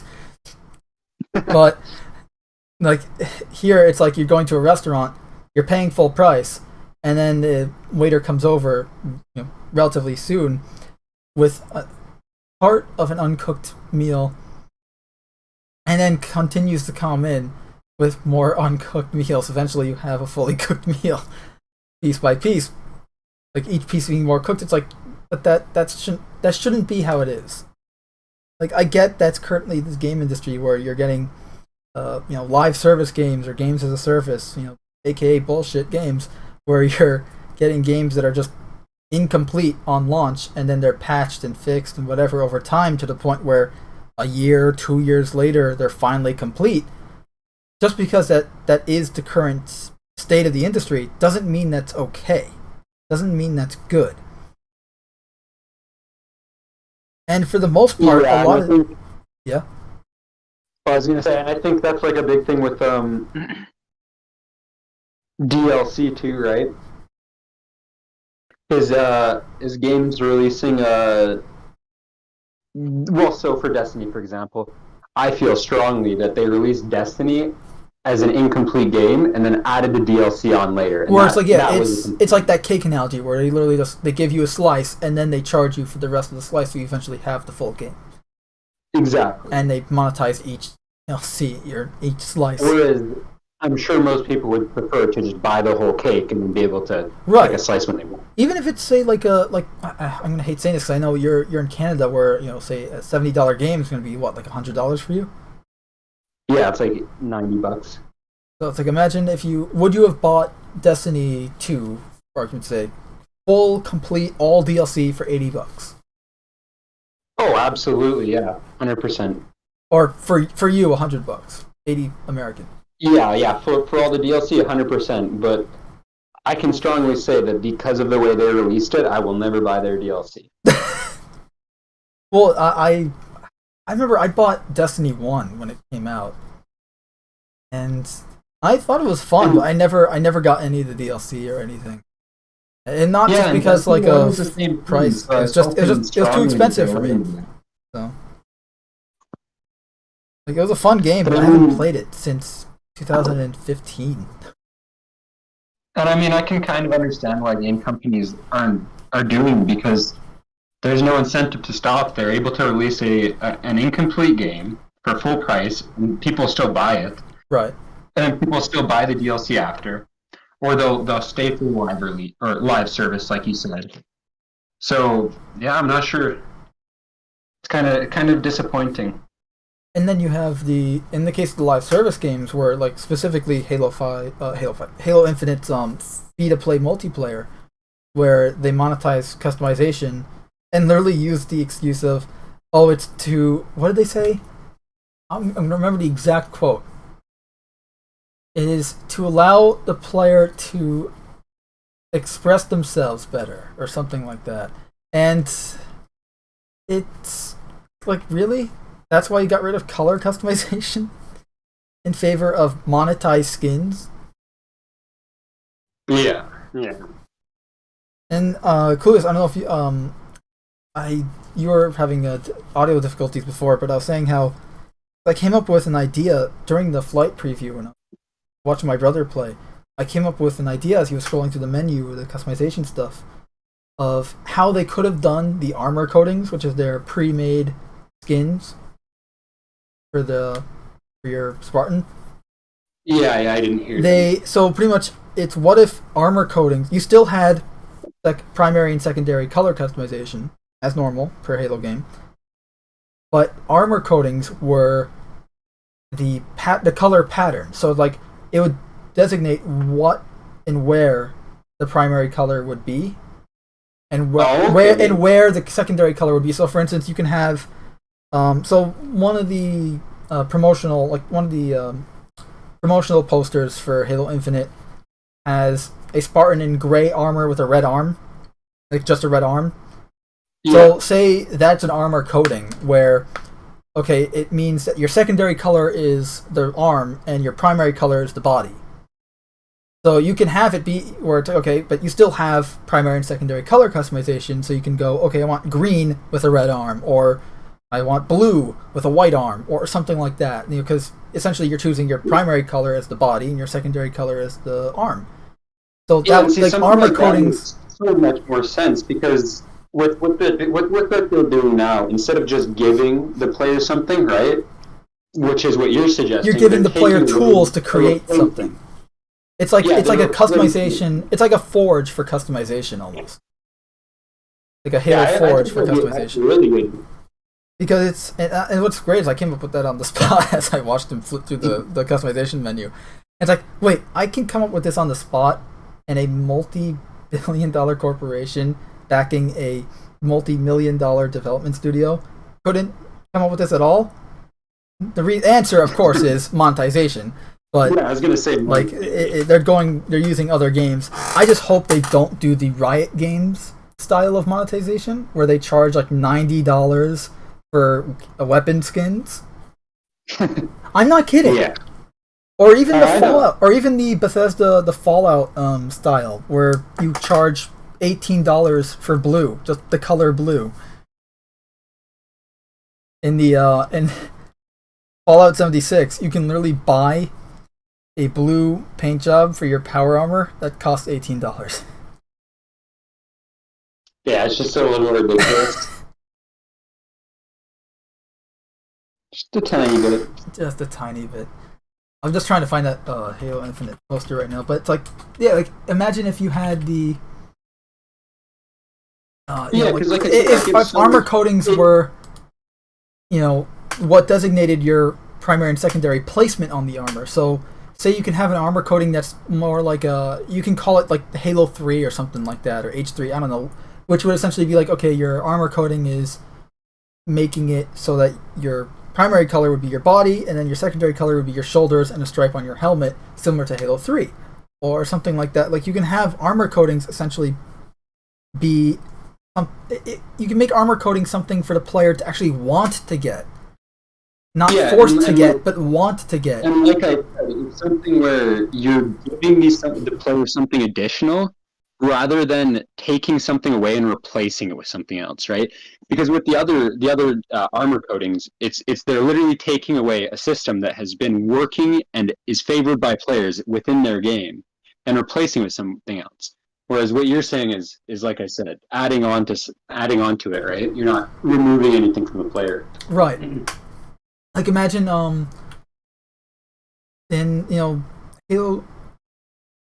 I'm trying to remember which Halo game it was, so forgive me. But Halo 4, like the secondary color, was very kind of all over the place. Like you'd have like red bits. Like if you were, say, in Halo 4, I always like to do green with red. So, like you had red bits all over the armor as the secondary color. It was a green body type thing. And that's fine, but like what if you had, like that could be an armor coating where you can have, like the armor coating would be essentially what is your primary and secondary color, like where is your primary and secondary colors located on your Spartan, and you just customize the colors, and the armor coating would essentially be a template for where the colors are, and you can make that something that players want to get. It's like, okay, I like this armor coating that has the red arms, the gray body, I want to get that, and you play to upgrade, and either, I don't know how the purchasing thing works, I think you purchase them with in-game credits, like literally they're called credits, similar to Halo Reach. You can, okay, I want to play so I can earn this, so I can get to that level to unlock it, and then I can purchase it and then use it, and then you can play around with it, and then you find this new cool one, right? Or it's like a camo, like say there's an armor coating that's camo. Obviously you choose the primary and secondary colors, but it's a camo armor coating, and you want to get that, so I want to have a white and red camo, right? This armor coating, you can do that. Like, you can do something silly like that. Like, that would be really cool. Again, it makes it something that the player would want to actually get and unlock versus forced to get and unlocked. Because at the moment, if you want to customize the color of your Spartan at all, you have to get a specific armor coating. Like an armor coating, it's not like you can. The colors you want or whatever. You can't customize the armor coating colors. It's all one thing. It's essentially a skin. It's a renamed skin. Honestly, from what I've seen so far, to the best looking ones is the camo one that they showed off, and the Gundam one, which I thought was kind of funny. They have a Gundam inspired armor coating. Oh, really? Yeah, and that's another thing. They could have armor coatings be that and the template thing. I don't know. They could do all sorts of stuff that isn't removing options from the player. Right. Like it's giving the player additional options. And if they want to monetize the skins, right? Like you can have the armor coatings be fully unlockable in game, no monetization there. But you can have like a armor coating tier 2 or something, whatever you want to call it. What is essentially the current version of armor coatings, where it's a pre-made template, and monetize those, fine. But it just, I don't know. I just don't like the idea where it's not even, you're taking away and then replacing it with something lesser. That's my problem, or that's what I have a problem with. And 343 is known for doing this, unfortunately, throughout their tenure with Halo. In Halo 4, they got rid of Firefight and replaced it with Spartan Ops. Now, I personally really enjoyed Spartan Ops. I love the idea of it. I thought it could be better executed, but I loved the concept and I wanted to see it returned in Halo 5 and improved upon, but they cut it. They completely scrapped it after Halo 4 because of the negative feedback.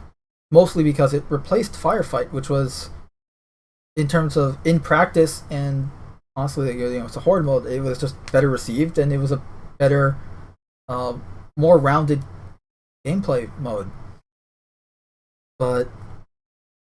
And also with Halo 5, again, they replaced Spartan Ops with Warzone, which was this PvPvE mode where you're fighting. It's 2 teams of players, right, like red versus blue, and then AI is in the mix. Huh. And it did not go well. It was very much tied to. Not very much tied. It was tied entirely to the loot box system in that game. A lot of people will either remember but just forget that they were loot boxes in Halo 5. They were just called rec packs, but they were loot boxes. Even by real money, I think the most expensive one was like, I don't even remember. I just know that they were priced at least $2, I think $3 or up, something like that. And it was a randomized, your typical loot box, randomized loot in a paid for it or used in-game credits to get it. And that was the only way to upgrade your character at all. It was the way you got weapons and vehicles, as well as skins for weapons and vehicles. It was even the way you got emblems. Emblems in Halo? Yeah. So it was the way you got emblems, and it was the way you got armor, which obviously in Halo 5 armor customization was not existent. It was just the body and helmet. But it was how you got armor. Yeah, and even Halo 4 and 5 both have the same armor type. It's literally the same armor. No difference aside from the secondary and primary and secondary color pattern. Like on, say, Aviator, just for I don't remember what the specific names for the variants were, but say Aviator 1 had a very simple layout with a bunch of stripes and stuff, and then Aviator 2 had the secondary color being dots all over the place or something. It was... So you can have the armor coding system in Halo Infinite be something like that, except you can customize it.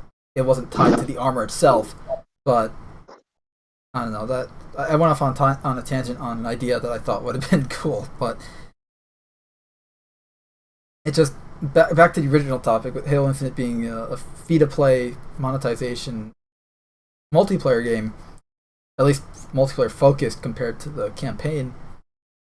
And look, in the video they said Halo Infinite multiplayer and campaign are going to be launching together on December 8th. The way they worded it just instills even further that these games are very separate to each other. Yeah.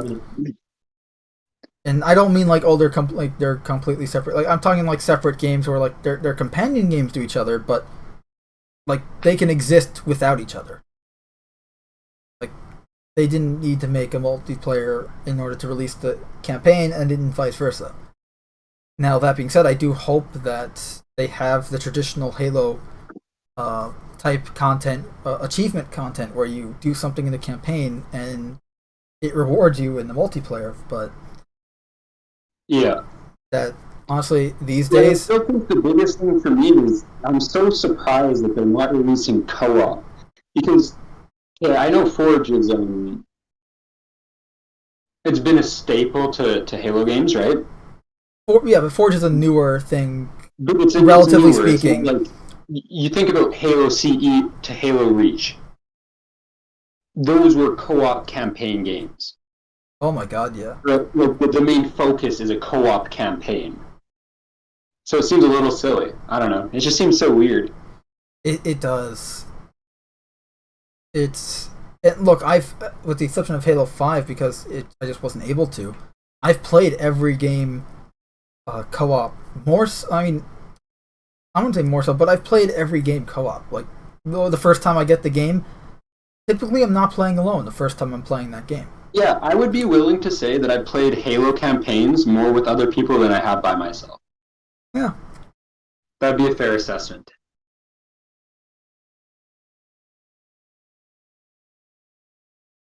Just and even Joe Staton in that video where they revealed that the co-op campaign would not be releasing on launch. He said, it's part of it's a core feature of Halo. It's part of the experience and all that. But then they go into the whole, it's a live service, so therefore the game's never finished and we can update it in all the damn time. But updating and completing, I think, are two different things. And I think we've heard that with so many different games, that it's never going to be finished. There's going to be a point. Well, I'm sick of I don't think it's sustainable. Yeah, no, I know you're saying what they're saying, but I just don't think it's a sustainable thing to I don't think it is either. I'm just saying I'm sick of this free-to-play live service style of the game is, oh no, it's a live service. We're updating the game when you're really updating like features. Yeah, as you said with Destiny, where it feels like this was cut content to be monetized later, as opposed to just releasing with the game on day one. Yeah, exactly. And even, that's funny that you touch back on that, because Destiny 1 was originally supposed to be a 10-year game.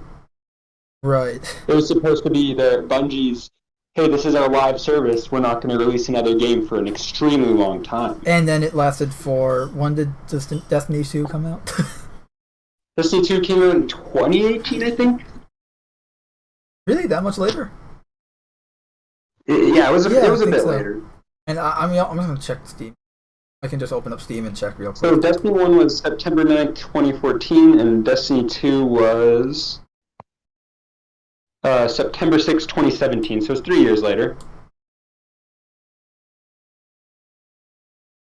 Yeah.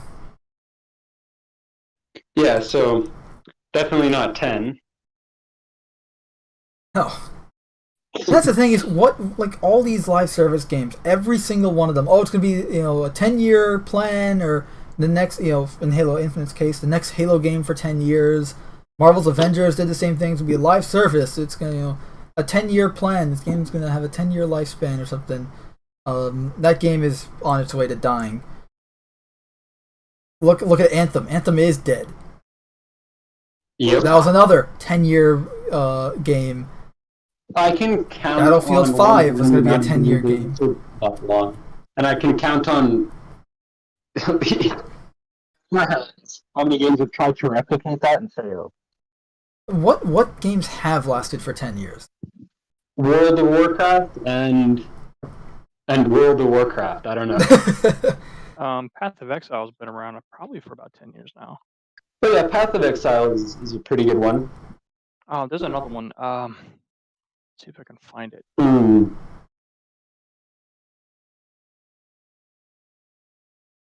played it for a while, but I can't remember the name of it now.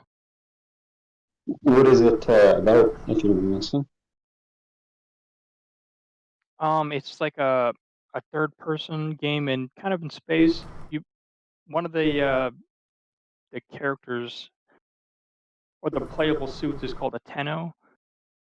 Oh, Warframe. Yeah, Warframe. Warframe, right, Warframe. Yeah, I guess that has been around. Minecraft too, I guess, right? Yeah, Minecraft.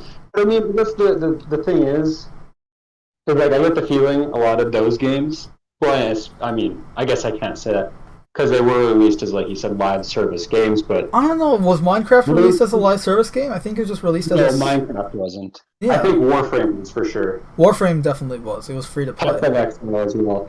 But I mean, like I said, you can count on one hand the amount of games that have been able to successfully do this, but there's so many games that have tried to replicate it and just haven't been able to. We just did count them. I would say one of the reasons those games fail is because the base content is not fun enough to play it over and over and over and over. Yeah. If you want your game to last for 10 years, then you have to have gameplay that's fun enough to keep people playing for 10 years. Right, and I'm gonna like ridiculous amount of content being released, right? Right, now I'm gonna bring it back to Halo here. Look at Halo CE. I'm still playing that game, and it's been 20 years. I play it almost annually now. I mean, sure, a lot of it involves modding it to hell, but that's just because I can. Like, if I didn't have that ability, I'd probably still be playing just the base game. It's like Halo CE. Like, yeah, it's just campaign with some multiplayer, but for me, Halo CE was always about the campaign. There's always that, Lair of Autumn, then Halo, then Truth and Reconciliation, all that good stuff. That just open, first it's corridor shooting, then you're in an open-esque world, and Halo is an open world level. Yeah. But yeah, I guess it's just, for me, it's like, I so badly want Halo Infinite to be really, really good. So badly. Yeah. I wish Halo. You know what? I wish there was a Halo game that they could release live service and it was good for 10 years. The Honestly, problem is I just don't trust it. Yeah, It's just, I don't trust Referral 3.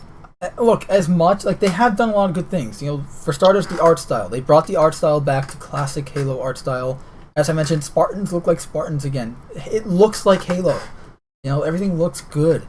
It just, you know, looks aren't everything. You need to have good gameplay. You need to have good story. You need to have good sound design. Sound design is definitely the most lacking thing we've seen so far.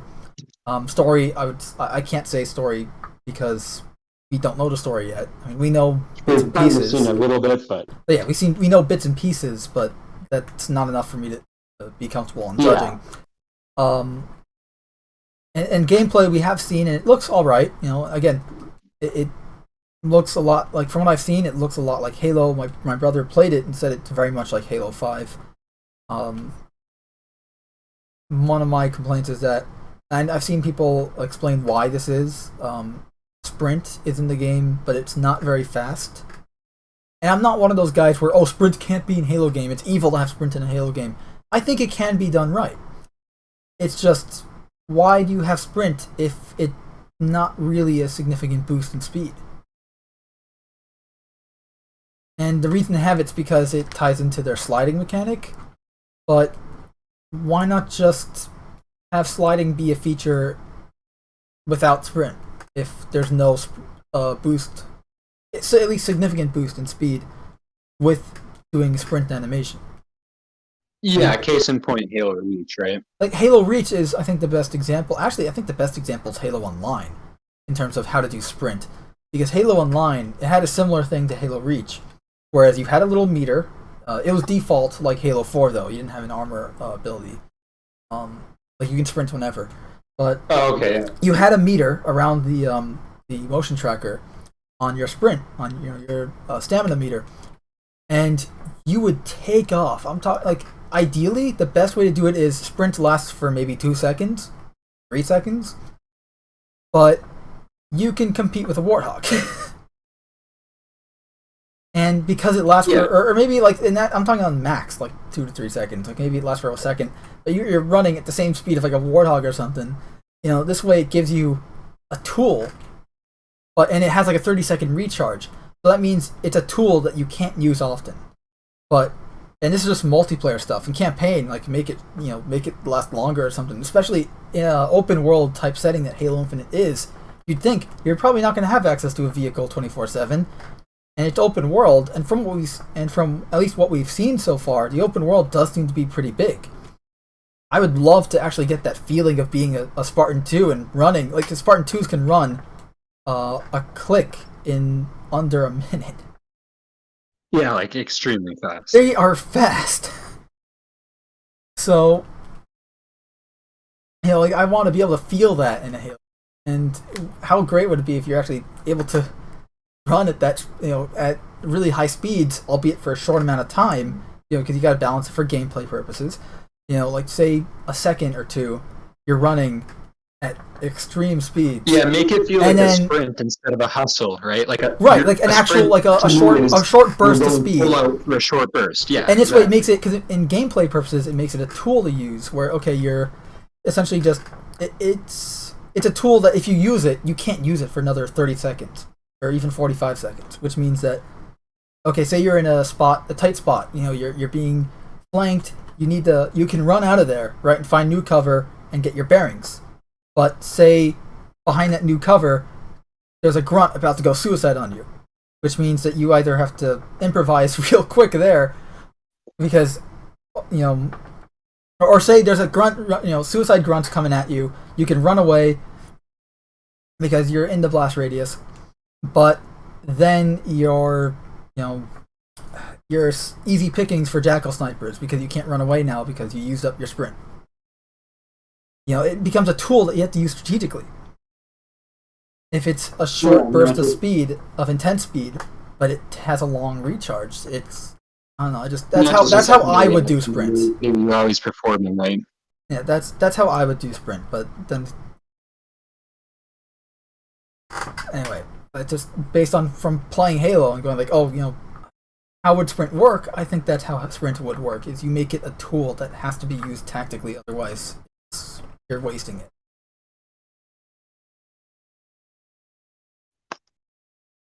That's just my opinion of like why is sprint like not even a significant speed boost in Halo Infinite, because I get why they're doing it. They want to try to find the perfect balance between the diehard Halo community that doesn't want sprint and newer Halo community that does like sprint. They want to find that balance. Okay, so you have sprint, but it doesn't increase the movement. Although the reason why a lot of people hate sprint in Halo is not because it makes you faster or anything. Actually, it's two reasons. One is it then alters the map design because you're able to run around faster. You have to increase the map size. Well, you can jump farther. You can get to different places that you wouldn't otherwise be able to. Right. So because sprint causes those changes. Those changes you don't necessarily need to do. Like you don't necessarily need to make the map size a lot larger just because of sprint. But because sprint, they usually do increase the map size. That's why people don't like it. But the main reason is they don't like it because typically in Halo you're always running around with your gun at the ready. Like you're always able to shoot at a constant speed. Whereas sprint puts you in an animation where you can't shoot. But again, if you make it where you're really fast, it becomes but for a very short amount of time, it becomes a tool that I think it's worth. Okay, you're in an animation, but honestly, it's essentially a tool in your arsenal versus you're sprinting like every other shooter now, where everyone has sprint. So like you do something unique with it versus just what everyone else does. One of the arguments against sprint is that you can't fire your gun while you're sprinting. Right, that's what I'm saying. You always have your gun at the ready in older Halos versus sprint locks you in an animation. I mean, I think that's kind of an arbitrary argument. I don't understand. You cannot physically run and have your gun at the ready if you're trying to like run fast. Yeah, you can make the argument. Well, I mean, in older games, at least you're playing Spartan. I mean, I just think it's gameplay-wise, people more so think that.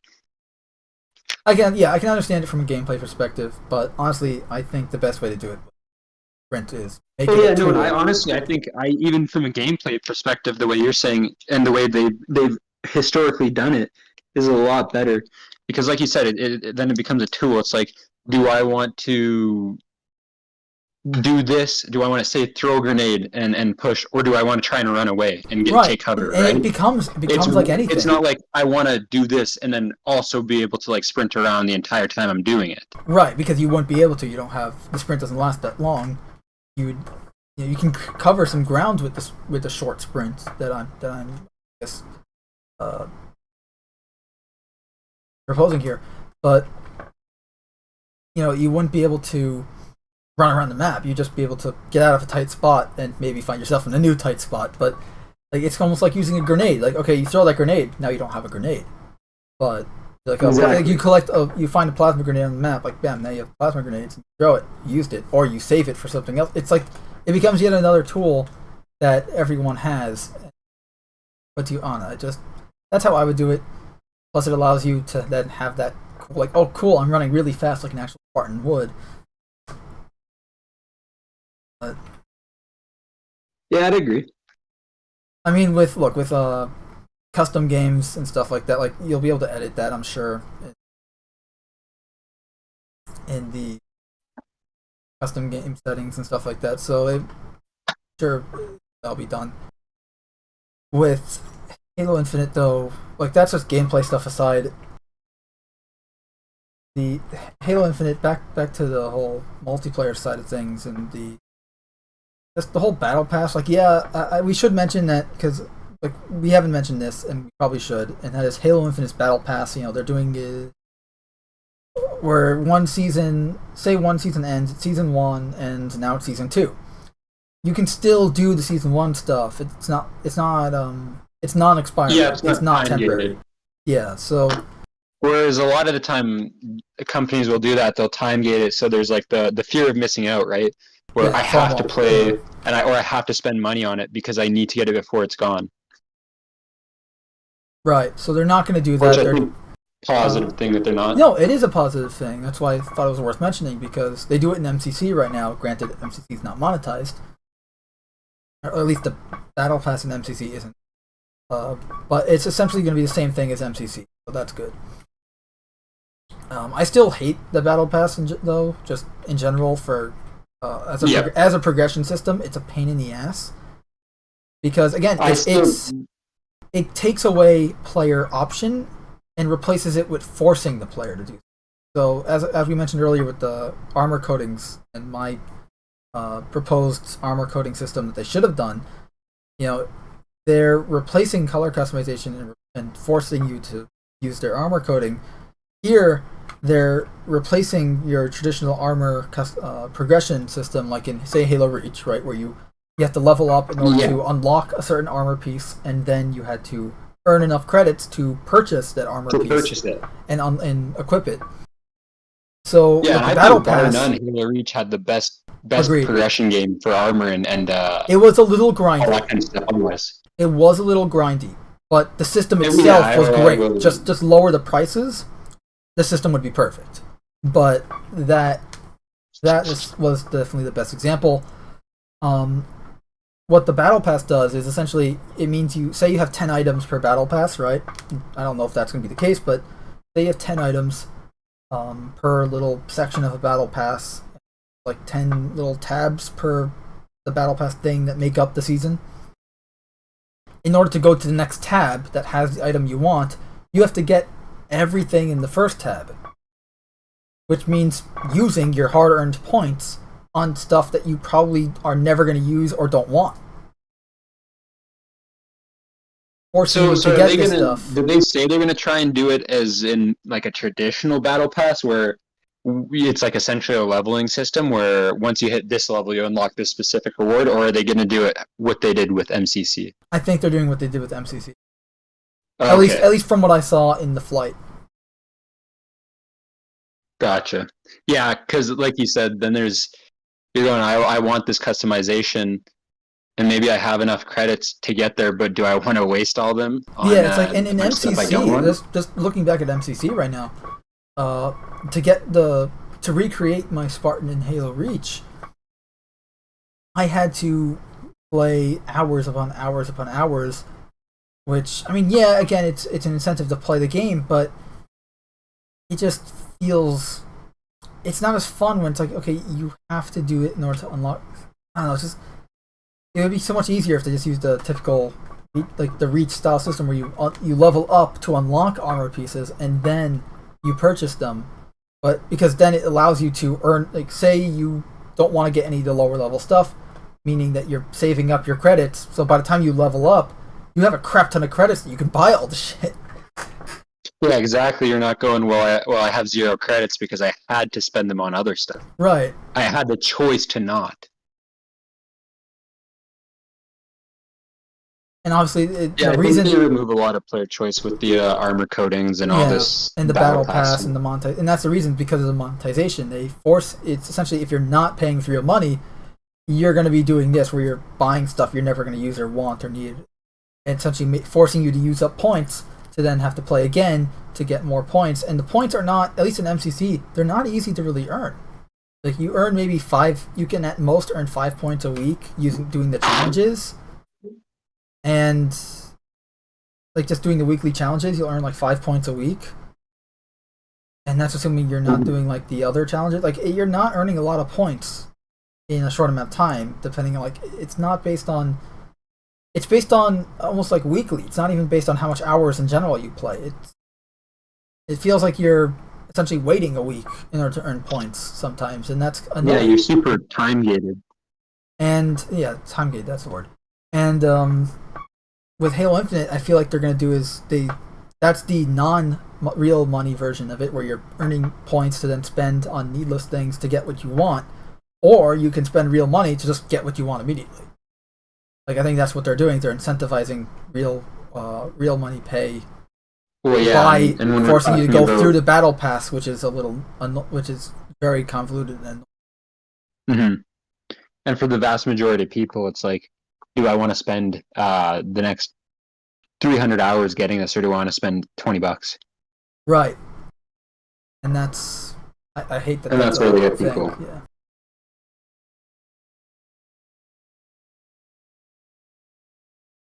Oh, I think Streamlabs.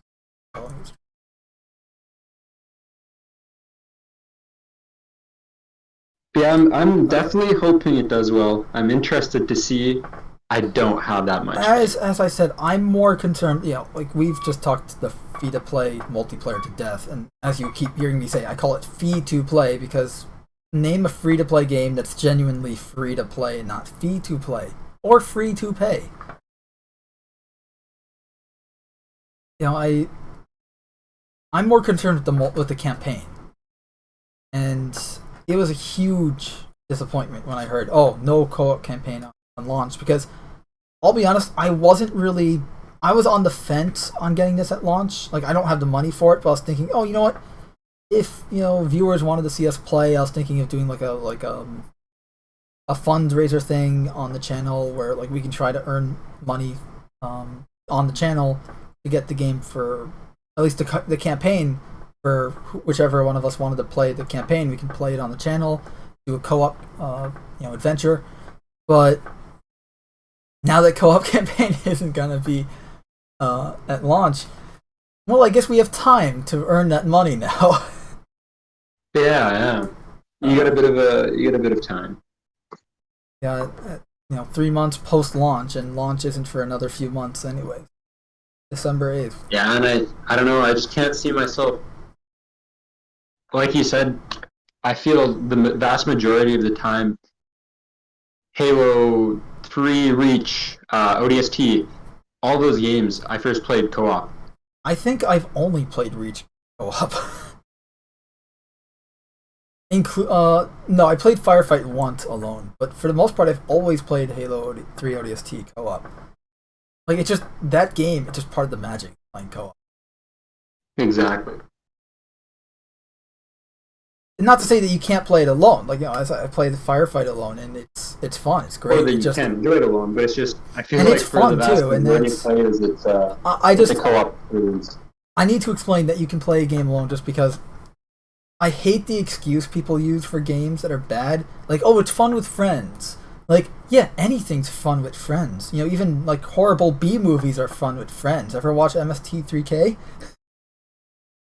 But no. Really? Really? But the point is that you can, anything, even bad things are fun because you can make fun of something bad with your friends. If the game is fun alone, it means it's better with friends. Typically. Not always the case. Yeah, like exactly. if it's like the fun relies on the like for instance, some of the older Assassin's Creed titles, you can make the argument like it's going to be the same with or without friends. The gameplay, the Assassin's Creed games are not really, they're single player games, but yeah, like say something like Halo, where it's great when it's a great game in general. Like Halo CE, it's an awesome game. It's even better when you're playing with a friend. So it just adds to the experience. Especially when your buddy kills you at Pillar of Autumn to take your assault rifle.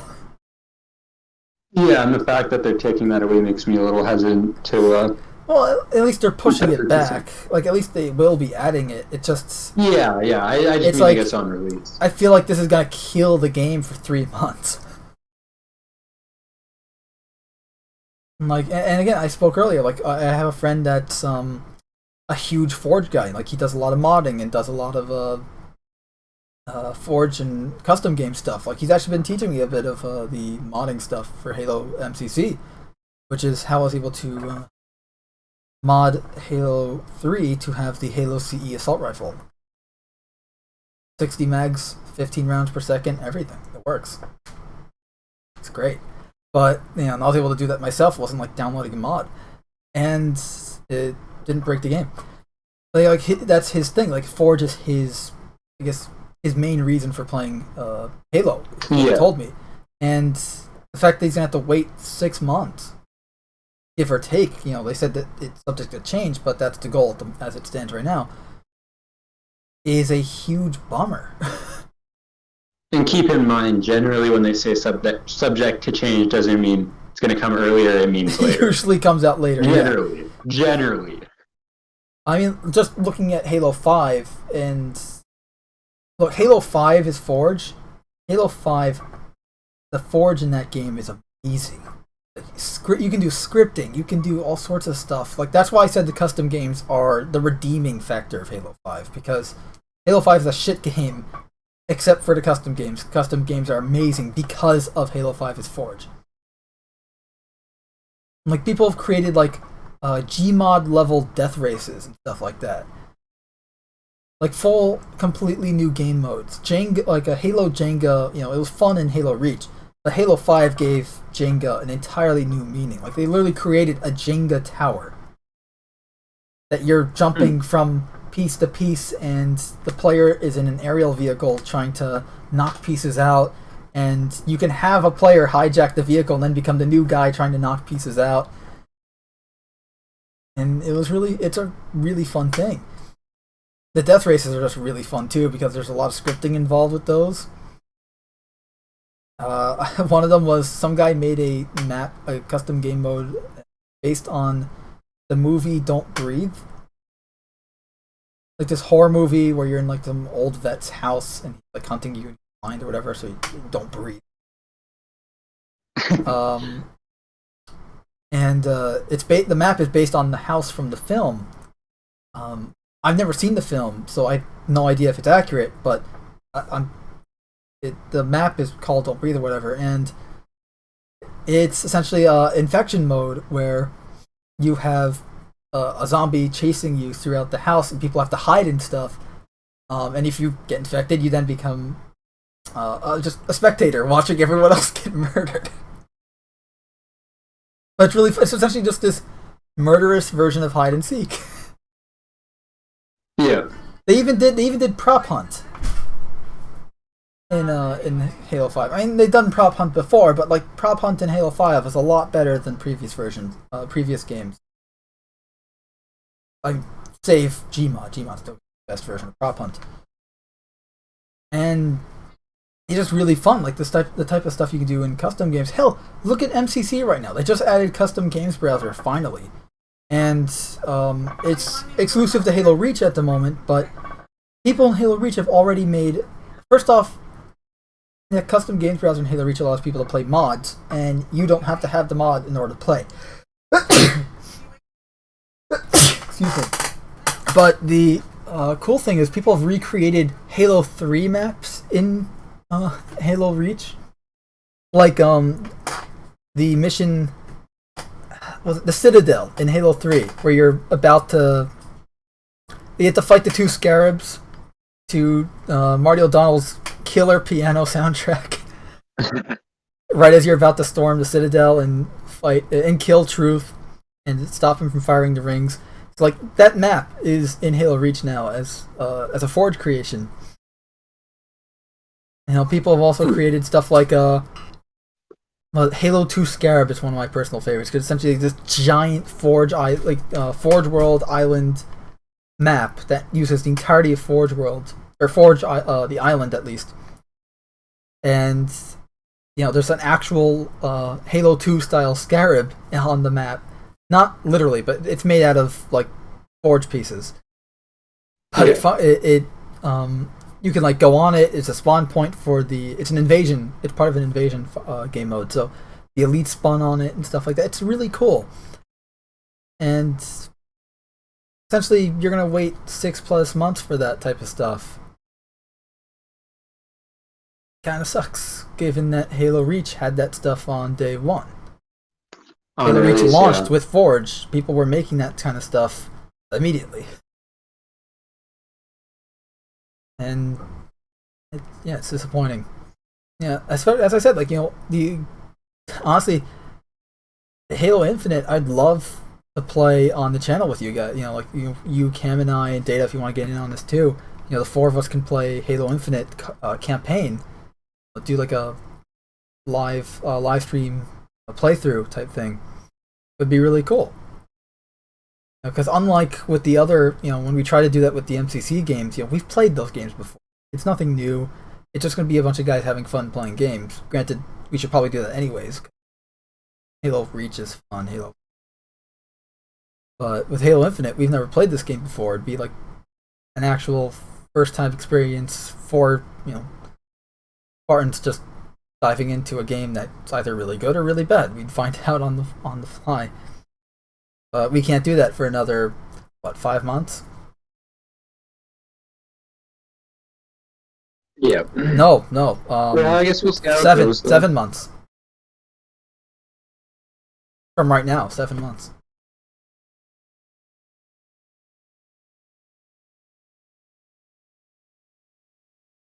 That, give or take, anyways. So yeah.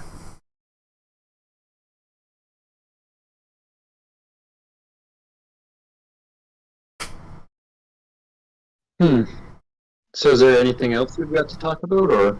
I mean, Halo Infinite wise, not that I'm aware of. Unless something new came up that I was on. I'll double check.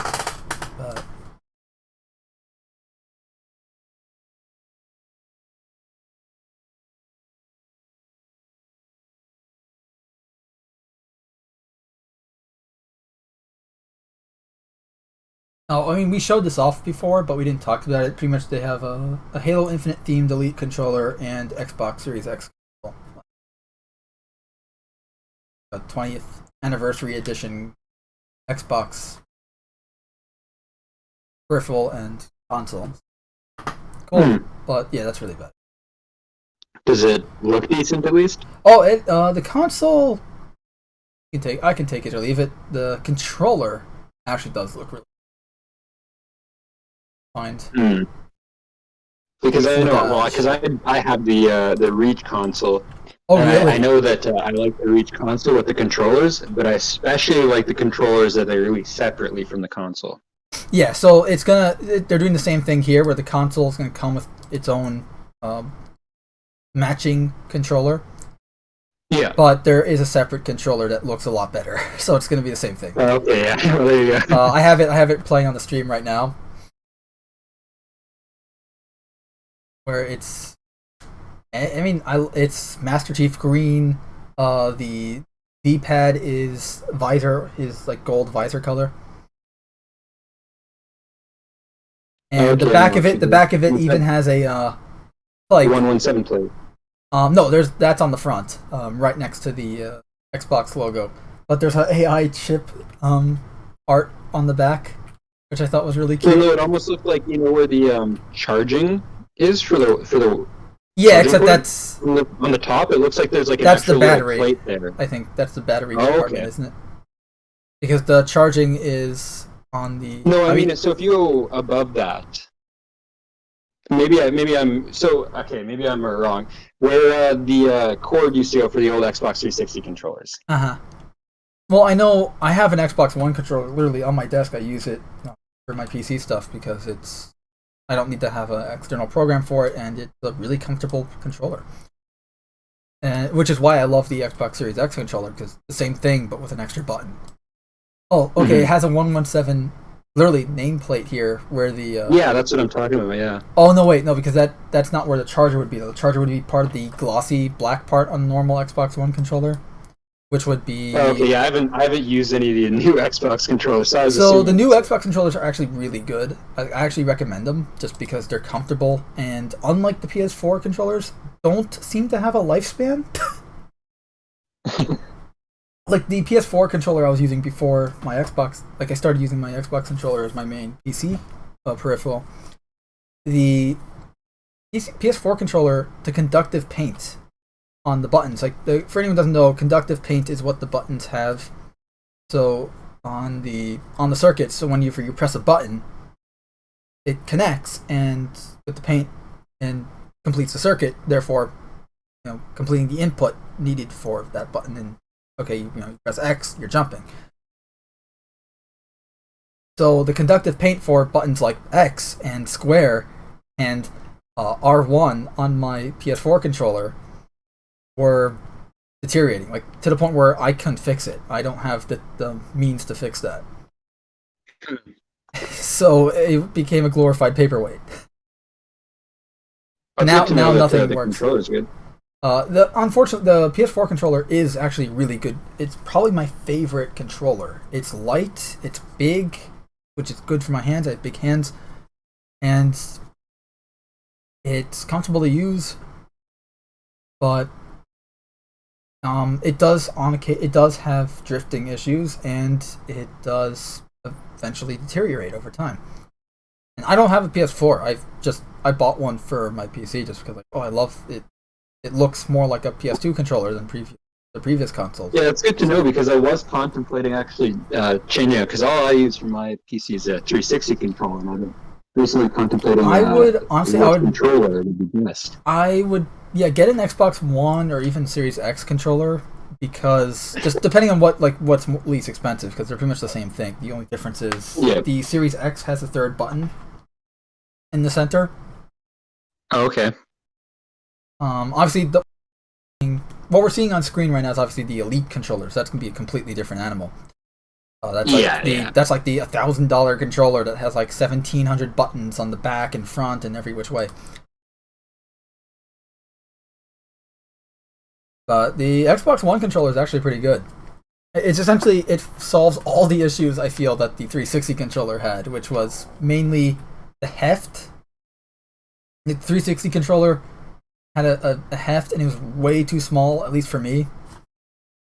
Whereas this controller solves that issue. It's also a lot easier to maintain, like, cleaning and stuff, because of the smooth surface and the buttons. I haven't had any drift issues ever, so that's good. Then again, that could, I'd say, look, if you find a good cheap, because I have 3 Xbox One controllers because I got MCC back when it launched originally in 2014, so I had a controller for myself, my brother, and my friend when we'd play, because we'd play like split screen on all the campaigns, art and ops as well, even, and stuff like that. Hell, the first time I played Halo 2 Anniversary when that launched with MCC was on co-op. Yeah. So there you go there. But same with Halo CE Anniversary. Except Halo CE Anniversary sucks. Go Classic. 2 Anniversary is really good though. But the controller, I'd say I got it for like $40 at Costco, which is cheap for a controller, unfortunately. Yeah, and it's going to be like what? And that was new. And that was new. At least. I haven't. You can probably get like on Amazon. They have like the knockoff third-party controllers. You can probably get one of those. But, yeah. So how much is that that Halo controller then? Let's see. It's probably not going to give it. If it did before, I wasn't paying attention. Nope, didn't give us a price. Let's find out. So I'm looking right now. Would you be willing to guess what the Canadian price is? $2,000. $200. Oh. To pre-order. Yeah. Ouch. Yeah, for a controller. For a controller. And controllers, what, a standard controller price today is $60, something like that, right? Yeah, I also might point out that they're already sold out on Microsoft. That doesn't surprise me. This video came out earlier today, so... Yeah. Like, we're covering this hours after it. Here's the Xbox Series X 20th anniversary Xbox console.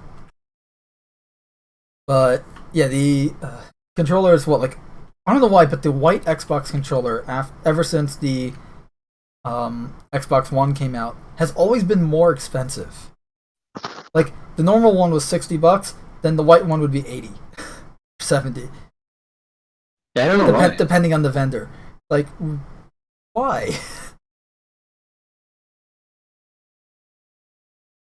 But you think the the black one would be more expensive just because the white one would get dirty easier and all that. Like, so it'd be cheaper. I don't know. That's how I would do it. Like, yeah, the white one can get dirty. Like, yeah, it's like when you're getting shoes. Like, white shoes get dirty in seconds. Well, exactly right. So much harder to keep clean. Yeah, I do really like that Xbox though. It looks nice. Yeah, it looks nice. Looks very unlike the controller, the Master Chief controller. This one has a very Forerunner style to it. Same with the controller. But I like that. Yeah. Obviously, it's gonna be like almost looks like the $700. Okay. Actually, it's probably gonna be like more than $700. No, too much. I mean, look, the console itself is what, $550?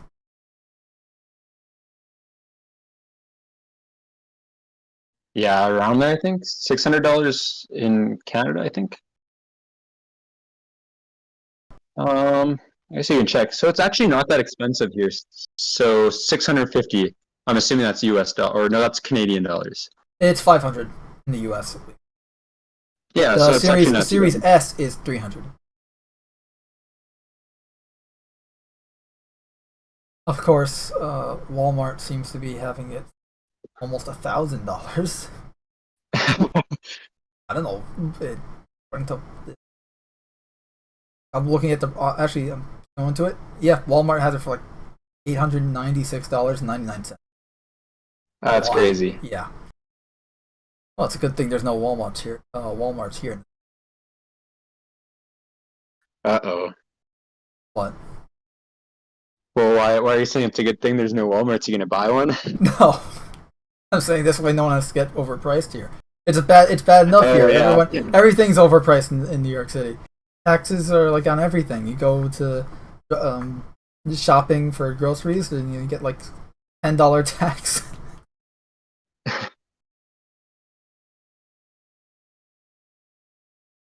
It's absurd.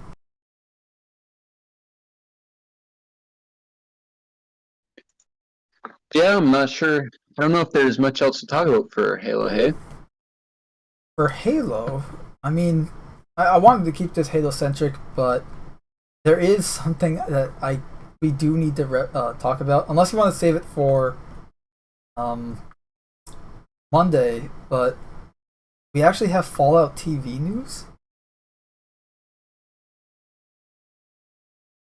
Just real quick, apparently the Fallout TV show that is being done. It's being made by Amazon. Apparently, it's being headed by the same guys that did, or one of the same guys that was involved in Westworld. Now, I've never watched Westworld, but from what I know of it, it has a very similar thing to Fallout 4 in that game.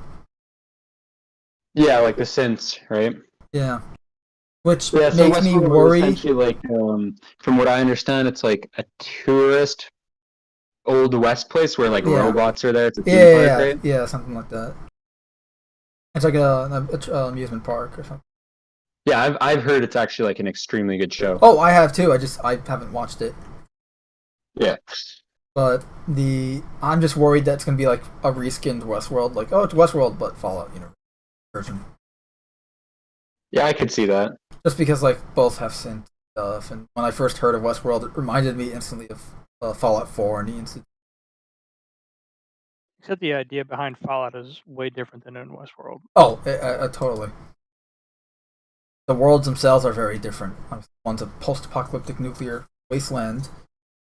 Yeah, the other one's just a futuristic tech society kind of world. It was announced. It's being worked. There's a Fallout TV series in the works over at Amazon. It's announced a year ago. It's being created by Lucy Joy and Jonathan Nolan, duo best known for the creation of Westworld. During some recent interviews, the former shared some insights into the Fallout series and her show.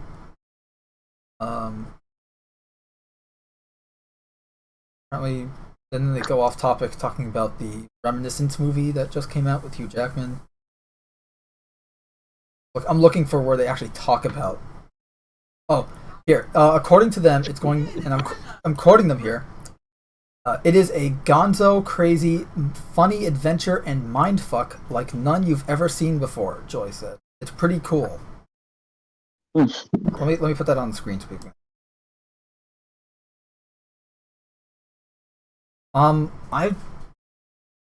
Crazy gonzo, crazy adventure, I think fits the Fallout universe if you're at least referring to Fallout 3. But funny? I don't know. Yeah. There's a bit of humor in Fallout. Fallout's humor has always been been but Fallout's humor has always been situational. It's not it's not people cracking jokes. It's the absurdity of the situation itself. The overall tone of Fallout is not humor based. It's essentially like it's the absurdity of the situation, not people cracking jokes. That's where the humor in Fallout comes from.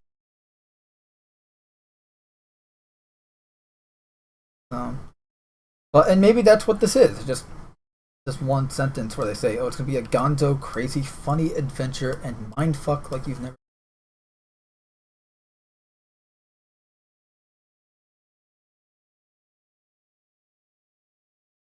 So yeah,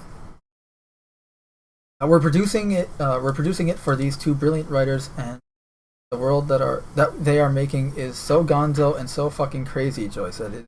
Ridiculously baller, and I can't wait. It's totally irrelevant and mad and humorous and just insane. It's just insane. There you go. Real potty mouth on that. I thought I swear a lot. Funny and humorous probably aren't the very first words that come to mind when someone thinks of the Fallout series, but those who stuck around with it for a while, especially in the games from Fallout 3 onward, will know all too well the sense of humor the game embodies. Yeah, again, from situational awareness. From like joke crack, not like Marvel movie joke cracking. Yeah, not like a setup and a punchline, right? Right, or like quips and stuff like that. Yeah. Well, I guess there's a couple quips, but it's not the overall humor. But then, yeah, cool. So now we have a description for the show. It's going to be a gonzo, crazy, funny. Yes. Oh, footage? Or is this just the initial teaser? Oh, this is the initial teaser trailer from. Okay, cool. Yes. Yeah, it'll be interesting to see. I guess you could probably cover it more on them. Honestly, might get some more news. Yeah, I mean, look, I've seen some really, really good fan film stuff regarding Fallout. I'm talking stuff where like the ghouls look really good, like the makeup they did, because it's makeup, not CG. Really well done.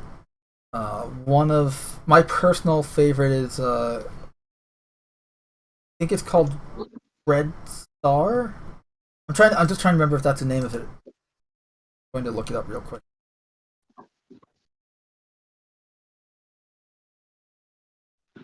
Red Star, yeah, Fallout Red Star by Wayside Digital is probably my favorite of the Fallout fan films.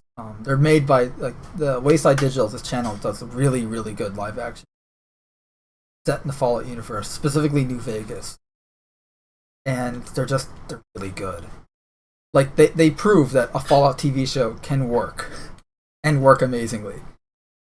The question is, like, what? Because we don't know when this series is set.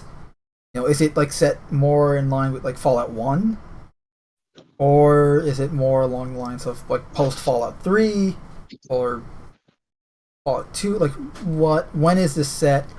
What type of? Because I doubt it's going to be following a game specific story. It's probably going to do its own thing. I'd hope. Yeah, it's probably going to be a separate vault or something, or. Yeah, like if say you're following a vault dweller, just like Fallout 1 and 3. You know, that would be extremely interesting, though, to see, just like kind of follow some of the vaults, especially because, you know, a lot of the vaults are, you're able to see them in game and kind of understand, but you don't see them for like a long time, or the start of it, or you know. You see you see the aftermath of something horrific that had happened. Yeah, exactly. It's pretty much every vault you come across. Like I think my favorite in terms of just the humor of it is like the funniness is I think it's called Vault 22, the one with all the plant creatures, where like plants have completely taken over the vault. There's literally signs outside the vault that say "plants kill." Yeah. It's like, and you have like these humanoid spore creatures that are like that were once human, but now like spores have taken over their body, and now like they're actually trying to kill and infect other humans and all that. Like, and it all stemmed from this like it wasn't like a hideous vault tech experiment or where they're trying to make the populace kill each other or something. Like the white noise one, yeah. Oh my god, the white noise one. Like the journal entries for that is so horrific. that poor girl. But the Vault 22, I think it was, they were just trying to do pest control or something. It was just Vault-Tech's take on pest control. Of course it's gonna go horribly wrong, but it's like it wasn't a horrible experiment or something immoral, just blatantly immoral or wrong or evil. It was just they tried to do something and it just backfired because that's just Vault-Tech for you.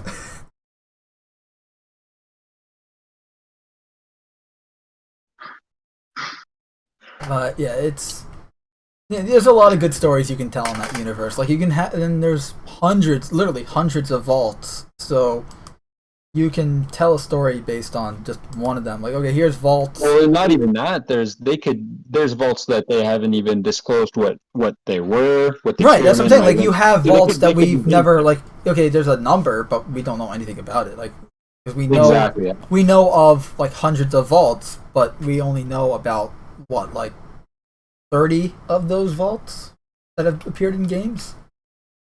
Maybe more. Some of them aren't very like in depth either. Right, like you can have a vault, say vault, 10.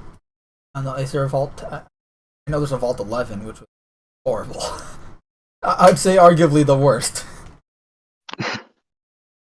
You can hold your head up high because that end speech where they realize, oh, they didn't have to kill each other. But like say you have like insert number here vault, and it's a typical story of a vault dweller exiting the vault into the wasteland, but you can tell a unique new story from there. Exactly. Like that's kind of the beauty of Fallout is you have this formula of how to start. Vault dweller exits vault for X reason, whether it's everyone's dead, he's the only survivor, the vault has chosen him among all of its dwellers to set out into the wasteland to complete a task for them necessary for their survival. Fallout 1. You can do something like that. Either way, you can exit a vault, you can even have part of the series take place in the vault and give us life in a vault for a little while. Similar to what Fallout 3 did, except not time jumping and not from the perspective of a child. Or from the player character, I should say. I don't know. There's a lot of cool ideas they can do. Whether they do it or not is a completely different thing. I'm just weirdly skeptical of this show, just because it's a video game TV show. But Amazon did do a really good job adapting Invincible, with the exception of Amber. So it could be really good, but I'm not expecting it to. Oh, also back to Halo. We do have some Halo TV show news. Give me a sec.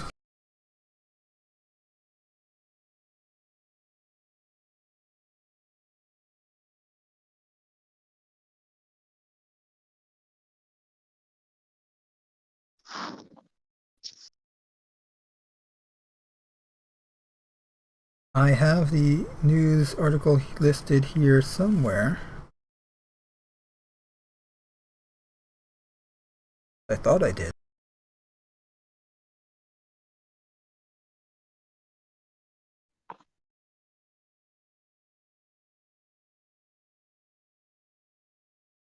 Alright, well I don't have it over on I thought I had it on my phone, so I was just looking over on my phone to see if but I don't.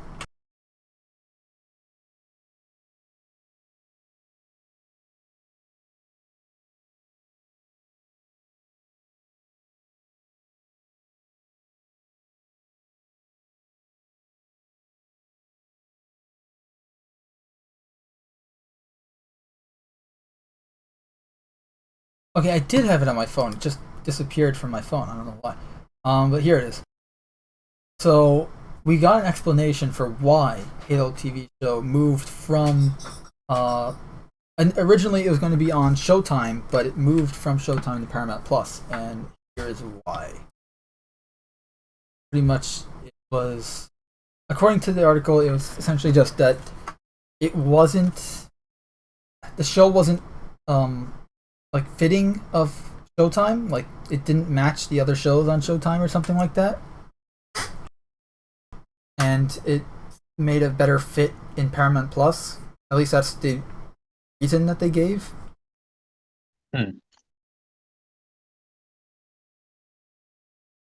But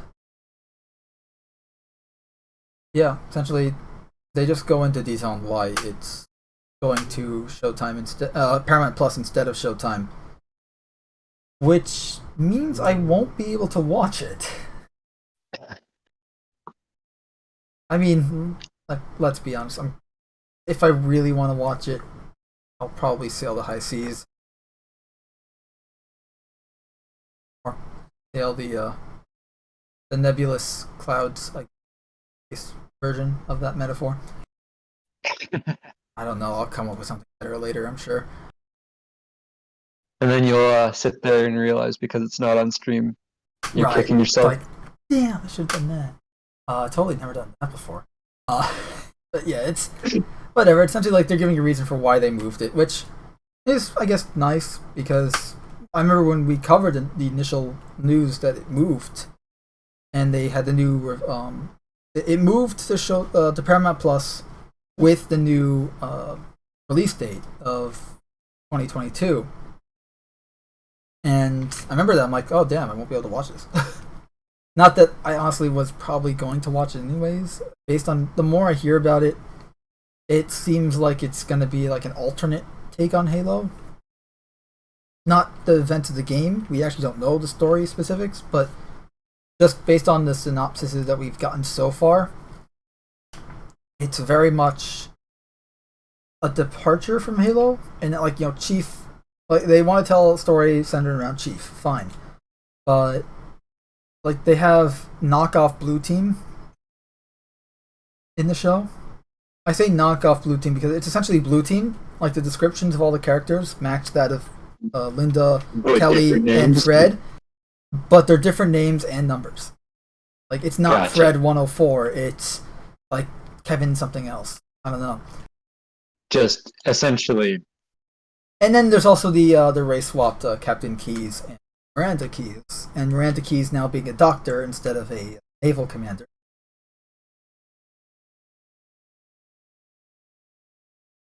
And that whole thing with the little orphan girl being raised by the Covenant to hate humanity or something like that, which makes no sense because the Covenant would have just killed her. Immediately. Like they probably would have just stepped on her, wouldn't even wait. Yeah. Either that or an elite. If it were an elite, the elite would have just whipped out an energy. But I can go more graphic if you want. But yeah, right. Yeah, it's. I don't know. It could be like a decent watch, but it's not going to be canon. So I know that's already pissed a lot of, like, I wouldn't say pissed, but turned off a lot of people from the show. Like where they're just like, I'm not going to watch it. Like literally just that reaction, like, whatever. I'm not going to watch it. Not type of thing. Just because it's not canon, what's the point, right? Like it's not adding to the universe and the story. Like honestly, and again, like the race swapping thing, I can understand. Maybe just that was the best person for the role. At least they're being consistent, where they're having the father and daughter being the same race, as opposed to Fan Four Stick, where they had Johnny Storm and Sue Storm being biracial siblings. One was white, one was black. Not as in they're both white and black, like. Which, I mean, not saying that it doesn't happen. It's just hard to. It's harder to believe. Yeah. And those characters are usually not. Like, yeah, it's whatever. I mean, the show's probably gonna do mediocre. Honestly, I think the Fallout series has a better outlook than the Halo series. I mean, a few months ago, I think on a Cast in the Shadows episode, we did show off some leaks, image leaks from the series, including some CGI stuff, and it looked very meh.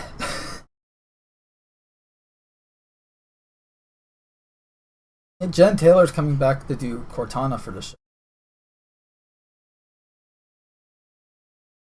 Could be interesting. One of the showrunners is leaving after season 1 is done.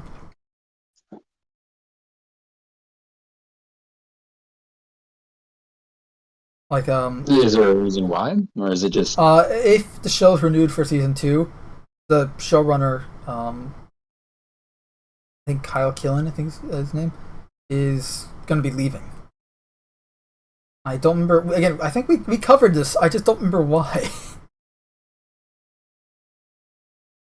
Yeah, whatever. Halo show. It still exists. That's pretty much the important part to take away, is that the Halo show, it still exists. I mean, I don't know. I guess it's like you said, though, it's not canon. I guess the big thing for me is yeah. I don't know, because it's like it's different. I guess it depends on the franchise. Like if we're talking about like a Marvel or DC type thing where it's like, oh, here's a new TV show, or Transformers, right? Like one of those three, where it's like, okay, it's a new Batman show. It's not tied to anything else. It's a brand new thing. Like, okay, so it's a new version of Batman and all that. Awesome. I'll look into it. A new version of Spider-Man, something cool. New version of the Transformers, cool. Yeah. Especially Transformers, because a lot of these shows that come out like that, and especially if they're not canon to the universe, it could have been a show that had nothing to do with the universe.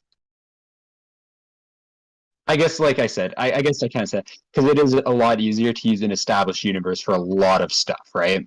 To make a movie. But at the same time, could your movie have worked if it wasn't in the Halo universe? Yes. Then does it need, or TV show, then does it need to be in the Halo universe? I don't see why. Yeah.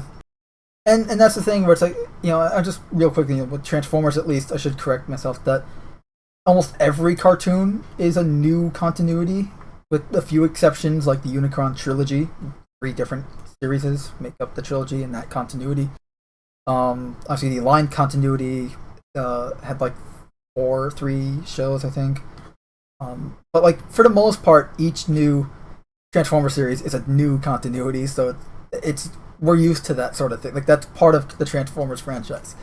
But like with Marvel and DC, like you make a show based on one of the characters of those franchises, and sometimes you have like a show where it's like, oh, here's a new Marvel show. Is it part of the Marvel Cinematic Universe or whatever? Like nowadays everything is. But I'm saying, like, if they made a new show that's not necessarily a bad thing. Like I'd still watch it. But actually no, I'm not. I shouldn't say I'd still watch it, because I haven't watched anything from the MCU since 2017. Let me clarify. If something was made that's not tied to the MCU, I might actually watch it. Is a more accurate statement. But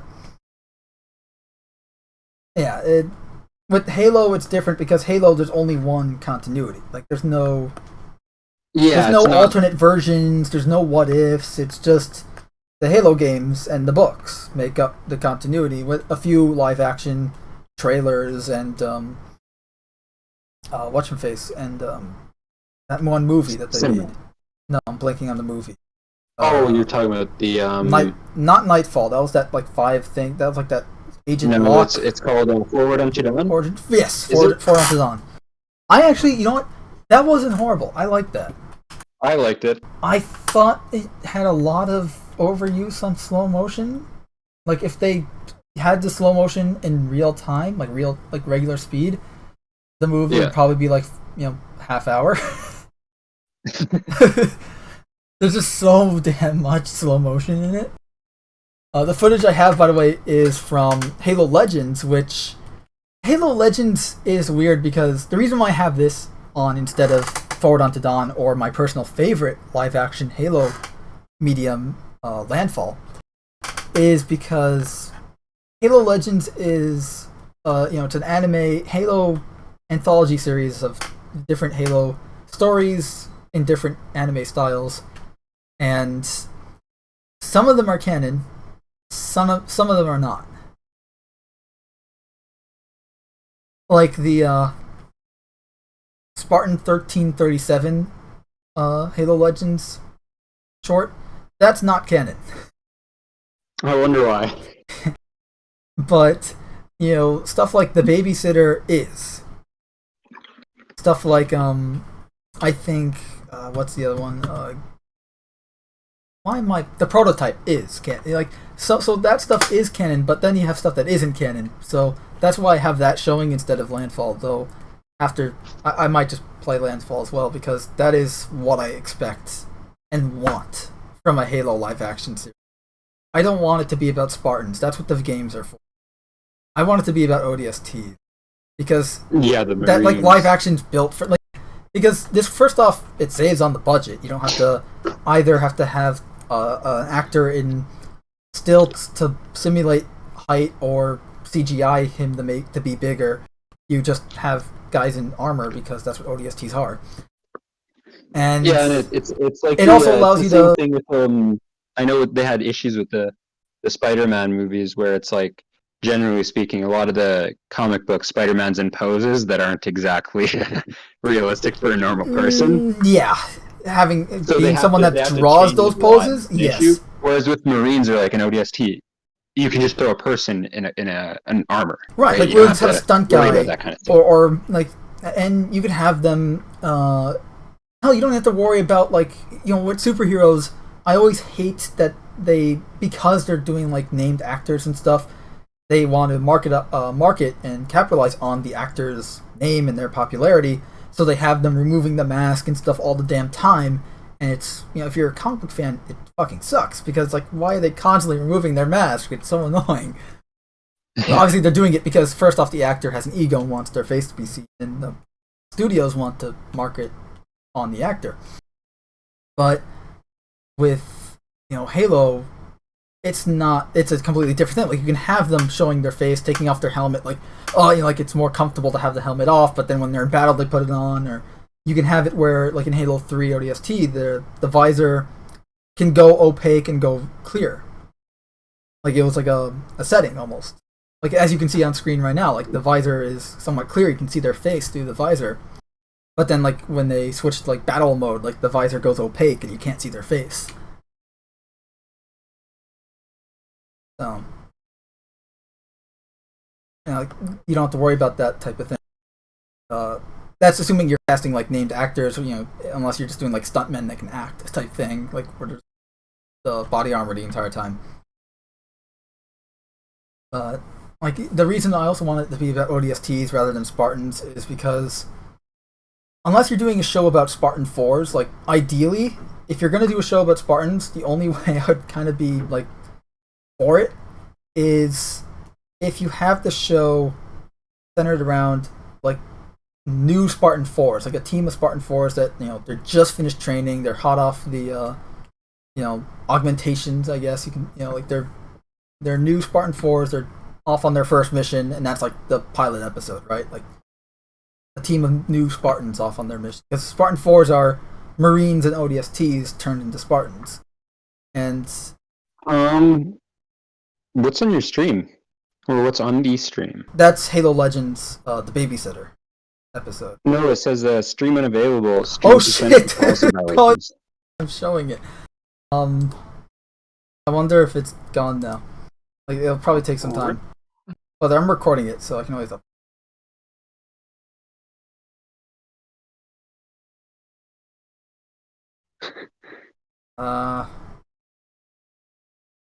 Stream unavailable. Stream suspended for policy violation.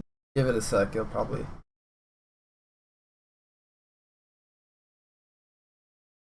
As I was saying, though, actually, they probably can't even hear me. Yeah, if the stream got suspended, then it's probably not active anymore. I mean, I'm still recording though, so like, I'm recording this separate from I upload it again.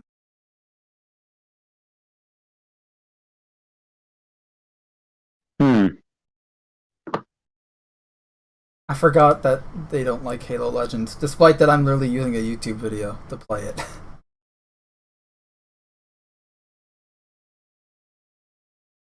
Well, I think that might not be a bad time for me to say I have to go.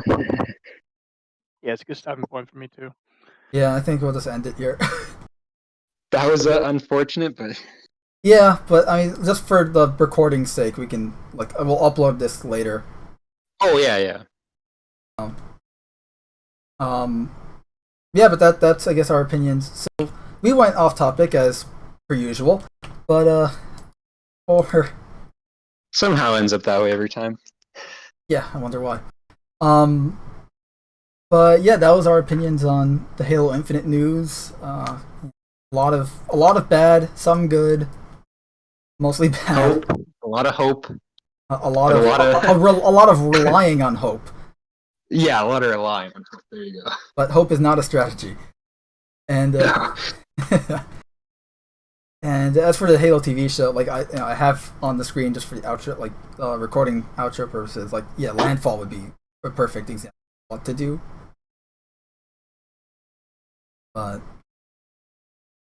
yeah, so we covered the Halo Infinite no co-op and Forge on launch, how that's bad.